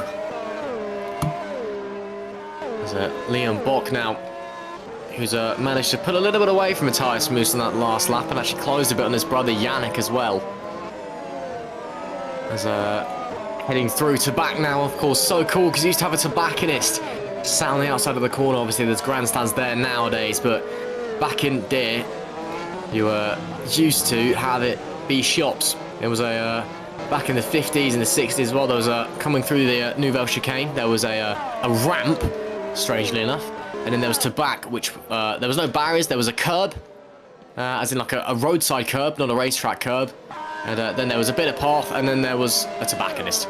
So that's why it's called tobacco. There you go, bit of Monaco knowledge for you there. Bit of a just insider situation as we head down Leon Bock. And there he goes, Thomas Harvey now through Mirabeau. Lap 64 of 78. And he's again trying to close that gap up to Munich in P2, but Munech's having struggles of his own trying to keep up with Tomasz Wach, who has pulled away quite a significant amount. But again, of course, he doesn't want to upset or hurt his tyres just yet. Wants to be able to take them these last 14 laps, and it's going to be a very tense last 14 laps as well here in Monaco. Harvey, though, has done a great job so far in the number 53 HRT car. Of course, that's a Holland racing team, not Hispania racing team, for any Formula 1 fans out there. But yeah, well, Thomas Harvey, best result of second that he's ever had in GPVWC. Had that this season. P3, maybe he can try and equal that. Maybe he can go one better if he finds a lot of pace or the race gets a bit crazy in the final phases. As we've lost, that's 7 drivers, I believe, that we've lost now. No, 8 drivers, apologies. That is quite a significant amount, but again, that's Monaco for you. Just comes in, snatches your hopes and dreams. I've been fortunate enough to, back in my days when I used to race, never had to race Monaco, and that was an absolute relief, I will say that much. I did a lot of AI racing there in my spare time, but never in a league before well, I never really hung up my virtual helmet, but I essentially gave up to go and do this instead. On board with Mionek in P2, your pole sitter, 3 poles in a row coming into this event, but Thomas Vac with the better strategy, with the undercut, currently leading the way. If you're just joining us, it has been a race that has been defined by strategy, all about who goes onto what tyres and when. And currently Thomas Vac is the driver with the race in the cusp of the handle, though Mionek has just pulled in about half a second on that last lap, as we see there coming through some traffic coming out of the pit lane. That's smoking due to being in the pits. That was, I believe, Cameron Roger, who they've just gone through. Yes, it was. In the burst car, standing in for Mitchell, getting out of the way nice and sensibly. Of course, that smoking, do not confuse it with Adam Mcguire smoking earlier. That's pit lane smoking. Of course, these cars, R Factor 2's engine is quite temperamental when it comes to overheating. If you're not familiar with R Factor 2 and how overheating works, essentially, if you sat still in a Formula car for more than 2 seconds, you start getting billows of smoke pumping out of the engine. And, well, that's what's happened there, just as he's coming to the pit lane. That's not like Chris Shepherd's actually overheating, actually blowing up, kind of blowing up. We'll have to wait and see. Daniel Stepkowski in the other E-Team hard car, of course, as Caitlin was saying, rebranding from Powered by RSR into the E-Team hard kind of name coming into Monaco, now affiliated with the British Touring Car team. I'm sure any BTC fans out there would know and love Team Hard. They've been around for a few years, shall we say. Been doing their things. Obviously got Nick Hamilton as their driver this season. But it's, well, great to see nonetheless that E-Team Hard doing very well out there, first in the 12th right now with 11 laps left on the clock. It's pretty good going, if you ask me. Yannick Bokmimol still holding on to that P4 place. Still trying to make gaps appear. Still trying to find any chink in Thomas Harvey's armour. But just unable to make it appear so far. He's been running very, very well so far this year, has Yannick Bok. As have both of the Brock brothers, to be fair. They always run well in those Evolution cars. Of course, Yannick Bok, an 11-time winner here in GPVWC, but only a best of second so far this season. His brother Leon only ever achieved a best of second overall, but he's come home third this season. So again, the Evolution guys have been doing pretty well so far. I know, of course, Yannick did go and get a pole position back at Melbourne rather. So these guys, you know, they know what they're doing when it comes to Super League. They know how to run a GPVWC race. And it's difficult to see. And well, that's how it runs, unfortunately. As we're getting into the, oh, and that's Alessandro Quinte out of the race. Oh, I do not believe it. Alessandro Quinte from P13, who was leading the race at one point and running oh so well, goes out of the race. I'm not sure if that was an accident or a pulling over, but from the brief second of onboard we had before he hit escape back to the pit lane, he was stopped in the swimming pool section. I think he may have pulled over, but I'm not too sure. Oh, what a shame for Alessandro Quinte. Of course, if you hit escape back to the pits in any session that it's regulated, you're not allowed to, so the race or qualifying, that is you essentially retiring from the race. And Thomas Vac has either made a mistake or the tyres have hit a cliff, because Sony Milnek is massively closed up. Look at that. The gap is visually so much smaller. It's 0.5 of a second separating them. And Mionek now has the pace. Thomas Vac, what could have been a dream victory. Suddenly the pressure's on. Is it tyres? Is it a mistake? I don't know. But he's got 10 laps to try and hold on from the man who will be leading the championship after this event, who's had pole position 3 times in a row after today. And that's Edge Mionek, the number 96 Edge Esports driver, the teammate of the reigning champion, who's looked so strong this year. What can he do? Vac managing to extend the gap a little bit, coming down through Portier as we're on board with Mionek. However, it's difficult to see who is where as we head through. So back very nice through there. Swimming pool chicane, of course, running the new swimming pool barriers. Not many sim games actually have the new swimming pool barriers out there, which is very strange. Of course, at swimming pool 2, you've got that nice round barrier now. Like even the F1 games don't have that, I don't think, or they didn't for a long time when they should have done. So great to see the mod makers over at GPVWC putting in the round barriers. Well, actually, I think this is an official Monaco track, but you know what I meant. Climbing up Beau Rivage now around Massenet, one of the most picturesque sections of a racetrack on the planet. And Mionek now is applying that pressure to Thomas Vac. We have 8 laps to go at the line this time by. And look at that, Mionek is all over the back of Thomas Vac. That is a very narrow gap indeed. And as they head through the tunnel, it's, well, still very close. Too far back to be having any moves, but it's still the pressure. It's the fact that he's there. It's, yeah, it's more the mental thing, to be honest. You know, if you look back in your mirror, you know, you're seeing it full of the number 96 driver. Thomas Vac has got to be feeling nervous, sat in his Simrig at home. But the E-Team hard guys doing what they can. Mionek doing what he can for Edge Esports. You've got the driver who has been arguably the best so far this season in second, chasing down a driver who has been close, yet so far, time and time again. But now it's looking like it's time, but no, he's being held up, and that's Mionek to the outside. Almost contact. There is contact between the pair of them, even more contact. Mionek forcing his way through. That is Vac holding onto the outside. Lap traffic could be the undoing of Wacky. Round the outside, down the inside, even goes Mionek, and he gets the move done, using the lap traffic to his advantage. Oh, what a shame for Thomas Vac, but that was super smart from your pole sitter. Mionek, brilliant once again. But Thomas Vac isn't taking no for an answer. He's looking all the way to the inside, and I think, oh, he's let him back through. I think as he let him back through, that was a lap traffic. Apologies. I think that may have been actually, was that them lapping wrong? No, it wasn't. It was just a. Apologies, I made a mistake there, but that is Mionek getting the lead of the race and already putting 2.5 on Thomas Vac. And that is a big gap. Wow. There you go. And that shows how quickly, as there's a front wing on the outside of Raskas there. That shows just how quickly a race can come undone. You know, Monaco, of all places, it is about luck. And that is a massive shame for Mionek.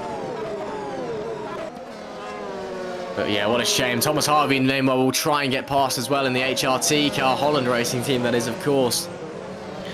But unable to find a way through so far. But yeah, it seems to me that Vac's tyres are all but done, because Mionek is second to the good now in the lead. On board with Harvey as he goes into the tunnel. 6 laps left of this race. Getting into the Novell chicane. Of course, very easy in sim to clip your inside rear wheel there. Of course, most of these drivers will be running single monitor setups, so you really don't have the best vision, which makes what they're doing out there on track even more spectacular. Well, look at that, Vac wiggling all the way through the final corner. Just, you know, not even on the brakes, just coasting, and the car is moving about. There is definitely a lot of tyre around that car, and that's allowing Mionek to pull away. Thomas Harvey pushing his luck with the track limits as well. As he's a bit aggressive through Sandoval. Luke Mitchell there, a 108.883. Still about a second and a half off of the lap record set back when we last visited Monaco back in 2019 with the Super League. Set by Dennis Jordan back in the day. That's a driver who we haven't seen in a while here at GPVWC. Hopefully he might be back one day in the future, but for now it leaves. And of course what Munich is doing here is creating GPVWC history, because at the moment on this grid we have no one who has won in the Super League at Monaco before. And if Munich, presuming that he continues with the Super League next season, if they finish where they are, he will be the only man there. So that is already a massive mental advantage in his favour when coming to this track, knowing that he is the only person on this grid who in the Super League has won at this track before. That is going to be a huge, huge mental advantage in what is already a very mental game. 5 laps left as we cross the timing board this time by. Who do you think is going to be winning as Dennis Jordan decides that he's not coming back in the YouTube chat? Hello Dennis, good to have you along watching anyway. If you're not racing, it's good to have your input. And of course, do not be afraid to get involved in the YouTube chat if you haven't already. Let us know what you think. Let us know who do you think is going to be winning here at round 6 in Monaco. Or of course you could be using Twitter as well and hitting up Ian, who's running the GPVWC Twitter page today with the hashtag Super League, hashtag GPVWC, and of course I'll be watching along and seeing what you're saying.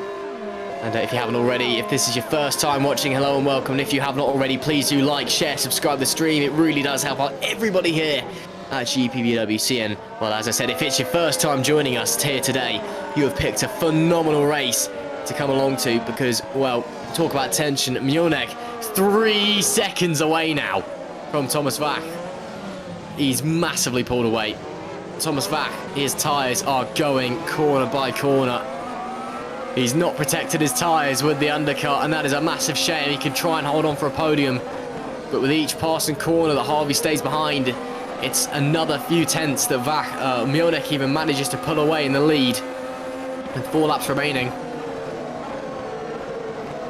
And oh boy, Thomas Harvey likely growing frustrated beneath that virtual helmet, but he's got to stay calm, he's got to stay collected. The last thing he needs to do is make a mistake, because that's going to allow Yannick Bock onto the podium.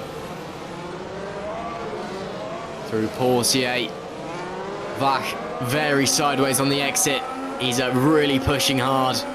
You can see the car on the exit of the corner, just the rear end stepping out, even if ever so slightly, just shows you the level of tyre wear. There again, clobbers the inside curb as well. And this is Thomas Harvey trying to have a look into the outside of Tabak. That is a brave move, decides against it. But he's looking anyway to the inside of the swimming pool section. Maybe. No. Again, the opportunity just not there. He could try a lunge into Raskas. Maybe no, if he's smart then. Thomas Harvey setting up a move into the opening corner at Sandoval. But it's not a great exit out of the Anthony Nogues corner. And looks like Thomas Vac will be safe for another lap. Lap 76 of 78. 5 seconds is the gap that Munich has pulled. 5 seconds. I'm struggling to comprehend that he has saved his tyres and shot off into the distance. That is unbelievable pace from the man on pole. And again, it just shows you that what you got in the tank isn't always what you're putting out on track. Sometimes you're not even pushing out on track. You're just trying to conserve the car, conserve the tyres, conserve the fuel. And now he's got Clear in front of him in the dying stage of the race. He is absolutely bolted, gone into 9th gear, frankly. As Thomas Harvey chases down Thomas Vac. We know that Harvey's got the pace at this phase in the race. Can he find a way through? A lot cleaner this time through there by Vac. Car nowhere near out of shape. Yellow flag out in sector 2. It's gone as quickly as it came as we remain on board with the driver in P3, leaving nothing on the table through the swimming pool section. Pushing like there is second place on the line, because there is second place on the line. As we head on to the penultimate lap of the race. 2 more times around they've got to go. Time running out for Thomas Harvey if he wants to make the move. Liam Bock behind as well. We've grown frustrated. Oh my goodness me, Thomas Harvey.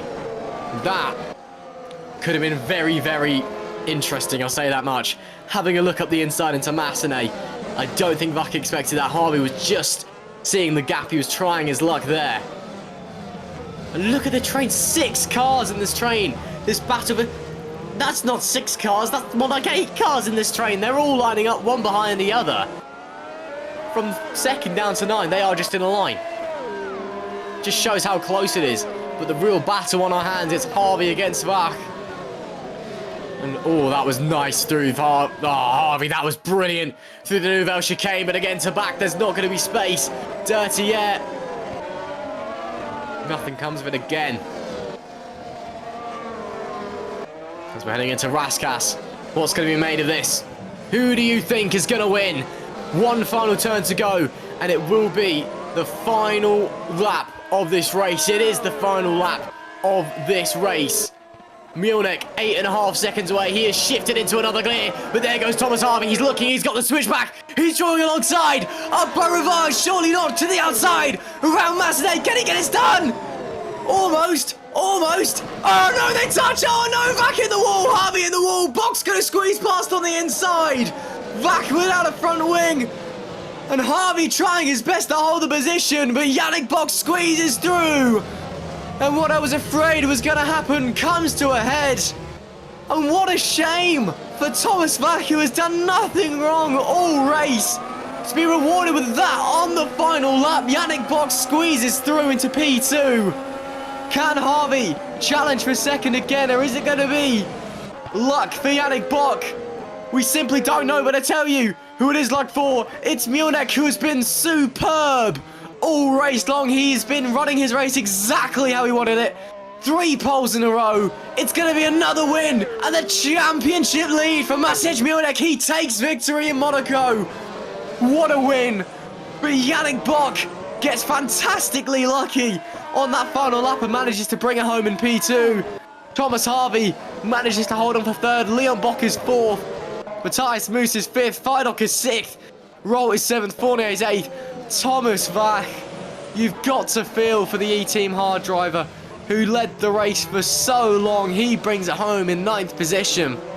Misculi will bring it home P10, a great result for him inside the top 10.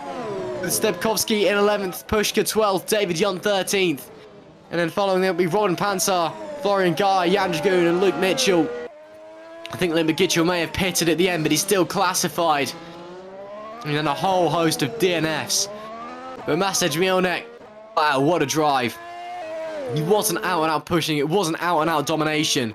But he was just saving his tyres, letting the race run its course and being smart about it. And when the time came, he absolutely bolted. And wow, there you go. What a race we've just had here. Unfortunately, we lost Caitlin, my co-commentator, due to a power cut. But Masej Munich managed to hold on, or managed to bolt off into the distance rather, for a fantastic victory yet again, and the championship lead as well. Yannick Bock squeezes through to P2. Thomas Harvey manages to hold on for P3. Leon Bock is in P4 with Matthias Moos in P5. David is in P6 with Stefan Roll in P7. Jeffrey Fournier is P8. Thomas Vach is P9. And Eros Misculi rounds out the top 10. A great result there for him. As we can see there, the 2 Edge Esports guys getting a photo finish. I'm sure that's going to get plastered all over social media tomorrow. Side by side, the reigning champion and the championship leader next to each other. What a photo, what a story that is. Make that your screensaver, why don't you? Daniel Stepkovsky manages to bring it home P11. Then it's Philip Pushka P12. David Yunt is P13. That was the last of the cars on the lead lap. Robin Panzer was 14th. Florian Gall is 15th. Jan Dragoon was 16th. Luke Mitchell classified 17th, but I believe he came into the pits to retire at the end of the race. And then we've got a whole host of DNFs out of the 27 drivers that we had entered. We have Cam Roger out, Alessandro Quinte out, Chris Butcher out, Cam Roger may add. Well done to him. I thought he did a great job standing in for Mitchell Hoy today. Adam Mcguire out. Jamana Zapala out. Chris Shepard out. Macheda out. Duval out. Volburn out. Daniel Brewer out, losing that championship lead as well. Well, there you go. Monaco, once again, big things happening. But what a race that we have seen here today. A brilliant way. As there you see your new championship leader, Masej Munich, doing some mandatory donuts. Of course, you wouldn't be able to do that in real life. You'd have had to pull up on the main straight, get out, shaking the Prince's hand and gone and got your trophy. We don't quite have that level of accuracy in our Factor 2, unfortunately. But burn the rubber to the ground, why don't you? Mcguire. It's been a fantastic drive for him. Again, not a dominant drive, but a smart drive. He blows the engine up for good measure. Again, wouldn't be ideal in real life. Not too fussy in sim. What a drive. What a drive from Mcguire. And, well, who would have saw that coming when Thomas Vac was leading the way? And that was absolutely brilliant. But my heart goes out to Thomas Vac. Next time out, of course, got a little bit of a break, about a month away for... Well, it's not exactly a summer break, but it's coming into summer break, I guess, as I knock my plate on the floor. Apologies. Over to the Circuit de Gilles Villeneuve, over to the Canadian Grand Prix. So it's a little bit of a while until we get that going. We'll see if anybody wants an interview. Well, here in real life, if I was actually at a racetrack, I'd use my journalistic skills to barge my way through the loving crowds and stick a microphone in front of someone's face. Can't quite do that here in R Factor 2, because I have to wait for someone to request for an interview on Discord. It's not how I go and ask them for an interview, it's the other way around. Heads up for anybody looking for a career in motorsport, it doesn't quite go like that in the real world. Just a piece of advice from me to you. Looks like we're not going to have any interviews today. Massive shame there, because I was hoping to speak to a few drivers, so I'll wrap it up there. Of course, thank you for myself. I'm sure Caitlin says thank you as well. Unfortunately, her power dropping out. There we go. Just as I was about to say, we are going to get the race winner in. Your new championship leader, Mcguire. We'll drag him in to the commentary box. Now, Mcguire, can you hear us? Yes, I can hear you. Well, there you go. A race win at Monaco, the championship lead. That was a pretty special drive. How are you feeling after that one? I feel very relieved because before this race, like literally before the official session started, I had some issue with my pedals. They kept disconnecting every single quali attempt I tried to do, and I literally have no idea how they survived throughout the whole race. That's first thing, and second thing, yeah, it was pretty interesting race, I must say.